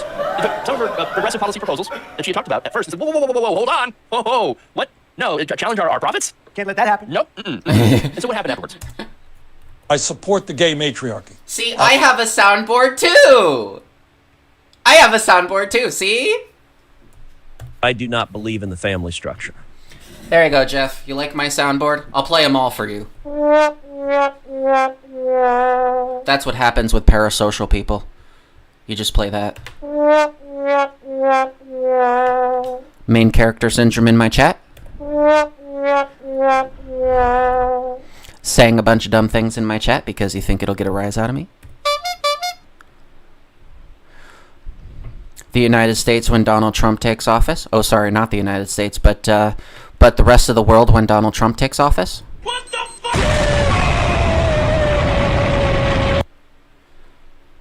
Yeah, so there you go. The United States when Donald Trump hits the White House.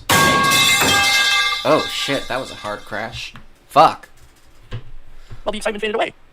Her polls. As we all know, Ted Cruz does not believe in anything he says. I do not believe in the family structure. Dropped. Yeah. She ended up losing what little lead she had. And, well, they further dropped, by the way, when Harris began campaigning with billionaire Mark Cuban and, of course, daughter of warmonger Dick Cheney, Liz Cheney. So she also had filled her campaign with Biden staffers and had said, when asked if she'd do anything different for Biden, nope, I wouldn't.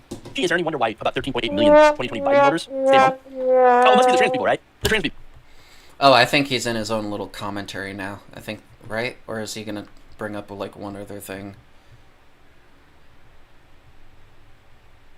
I guess he's going to bring up something else. This tiny minority of Americans who are disempowered somehow has too much power and influence, and it's enough to shape elections all across the country, nay, the world.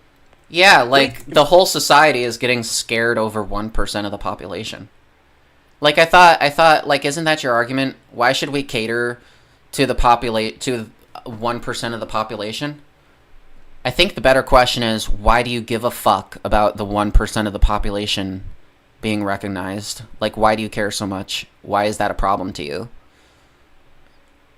Like, if it were truly not a problem, if you truly cared so little about it, like, then why are you making such a big deal out of it? Okay, trans people now get to use the bathrooms. What's your big problem? We have bladders too.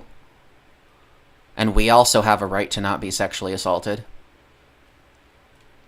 Oh, but you see, you wouldn't be sexually assaulted if you would just stop wearing dresses. Exactly my point. What were you wearing? Not my fault you got raped. You using the men's bathroom in a dress? Well, stop wearing a dress. It's all the same victim blaming. You see, TERFs will swear up and down that they're against victim blaming for rape victims, and then will blame transgender victims for being raped. Like, I think that's what we need to do. Like, I feel like rape and sexual assault is such a strong term, and they know this, and so they accuse trans people of being pedophiles and groomers. I think it's time to play them at their dirty game. Like, if you're, like, because it's more accurate to say that it's them who's the predators. What are trans people asking for? To be recognized. To be left alone when they're just trying to take a piss. To have access to the same facilities designed to protect us from abusive partners, domestic violence facilities. That's all we're asking for. What does the other side want? The people who are opposed to our rights. So I'm not talking about the neutral crowd. I'm talking about the other side, the opposition to our rights. What do they say? What do they want? Child brides. This was a thing in Tennessee. 10-year-olds to carry rapist babies. Cover up the sexual abuse of Catholic priests. To essentially make it so that people who have an ectopic pregnancy or any other pregnancy complications, they just die or become infertile. And they want half the population to be subservient and sexually submissive.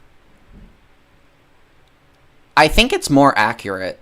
The left needs to really start getting their ass in gear. It's time for us to actually start calling a spade a spade. We need to start referring to the conservatives as what they actually are, which are predatory, people that support child exploitation. Like, they want to send children back to the mines. Like, this is what they want. It's time to stop being pussy and time to start calling a spade a spade. Protect your children from your conservative family members. I'm pretty sure if they had a chance, they would probably be doing some shit. Protect your LGBT folks especially from anybody claiming to support Trump. Like, if you have LGBT family members and you know someone who supports Trump, cut that person off. Cut the Trump supporter off, because it is better to have a good person as a friend, as in someone who's just trying to live their life, than it is to have a fascist or a racist in your circle. You wouldn't want to be friends with a Nazi. And likewise, I don't think I don't think you want to subject your child to that too, or your family member or your friend. So at the end of the day, it's really just about being there for your loved ones and understanding that they're a very vulnerable group and they need to be protected from the predators on the right. The groomers on the right that want to butcher your child's genitals. Like, yeah, that's another thing too. They think you're butchering infant genitals by allowing trans women to get bottom surgery or something. They think that's butchering children. But as we all know, every accusation is a confession. They have nothing to say about circumcision. Nothing to say. And so it's arguable that they are actually the ones it's so like they want to play this game. Like, we have way more ammunition on them. So in my show, I'm going to start referring to them as the groomers and pedophiles that they are, and the child butcherers that they actually are. Conservatives are actually out to get your children, and they are actually out to butcher them. They want your child to be circumcised. They want your daughter to die from an ectopic pregnancy. They are incredibly dangerous subset of the community that needs to be ostracized. They have no actual positions. Every position that they have is, that you can agree with them on, is left wing. They want better wages. They want health care. So there's no excuse for them to identify as conservative unless they want deportations. They want, marriage to be specific to one cisgender man and one cisgender woman. This is all they want. They want children to carry rape. Like, how more predatory can you get from that? Trans people, the worst trans people ever did was, say, oh, it's okay to be who you are. Which is nothing compared to a 12-year-old was raped. Sorry, 12-year-old, but I'm going to make you carry that rapist baby to term. And I don't care. I don't care about you. I only cynically invoke caring about you as a child because of the fact that I want people to think I actually care about children, but at the end of the day, I am a Republican and I am a predator. Like, we all know this. Republicans are absolutely monstrous human beings that love child exploitation, and it's time to start calling a spade a spade. That's it. Okay, folks, I've been doing this stream for 5 hours now, and I am pooped. We argued with a chatter. It was really fun. I loved every bit of it. And we discussed more copium for the next 4 years. So if you liked the stream, feel free to follow, share my stream, share my videos, go to my YouTube channel, check out my Discord. I will be notifying people when I go live. I really need to stop not doing that. And if you care, if you want what's best for me, if you care about me and you love me, feel free to follow me on Patreon. As soon as I hit 5 followers there, I'm going to start doing private shows every week, where I can do more of my uncensored, borderline Fed posting content there, where I can actually say what I really feel instead of having to censor myself for TOS violations. So yeah, feel free to follow me on there. I think we'll have a nice time. And before you think, oh, but I have no money, my cheapest one is $1.50. And each one is 75 cents more expensive. So tier 1 is $1.50, tier 2 is $2.25, tier 3 is $3.50. Wait, no, 3. Like, I'm greedy. I love money, but I'm not that greedy. Like, I care more about, like, people just being able to watch my content. You know what I mean? And it's like, I also am literally putting myself in a position where I would need a larger audience to be able to sustain myself off of what I'm asking for. And I'm not pushing for a larger audience. I'm pushing for people to follow, and get involved in the conversation. But I'm not pushing for a larger audience in terms of, like, Destiny size or Vosh size. Like, if I ended up with an audience of, like, 5,000 people, I think I'd be okay. It's really just about the discussion. So, yeah. If you're interested in all that stuff, feel free to look at my links. And with that, I bid thee adieu. Bye, guys. And gals and non-binary pals.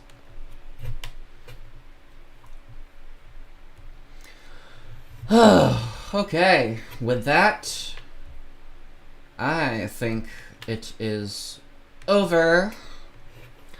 I'm going to go ahead and open this up because I got a lot of things to do tonight or something. But anyway, so love y'all, and I hope you enjoyed the show.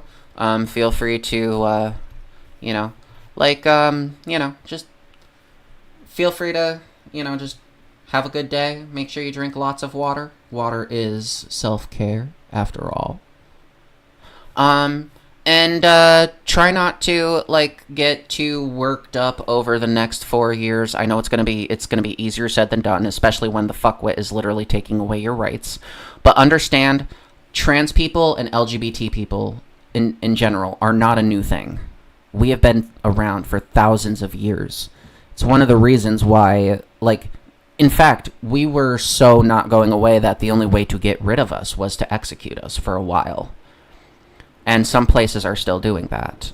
But here, where we're allowed to live, even when our rights are taken away, as long as we're not being executed, we can win.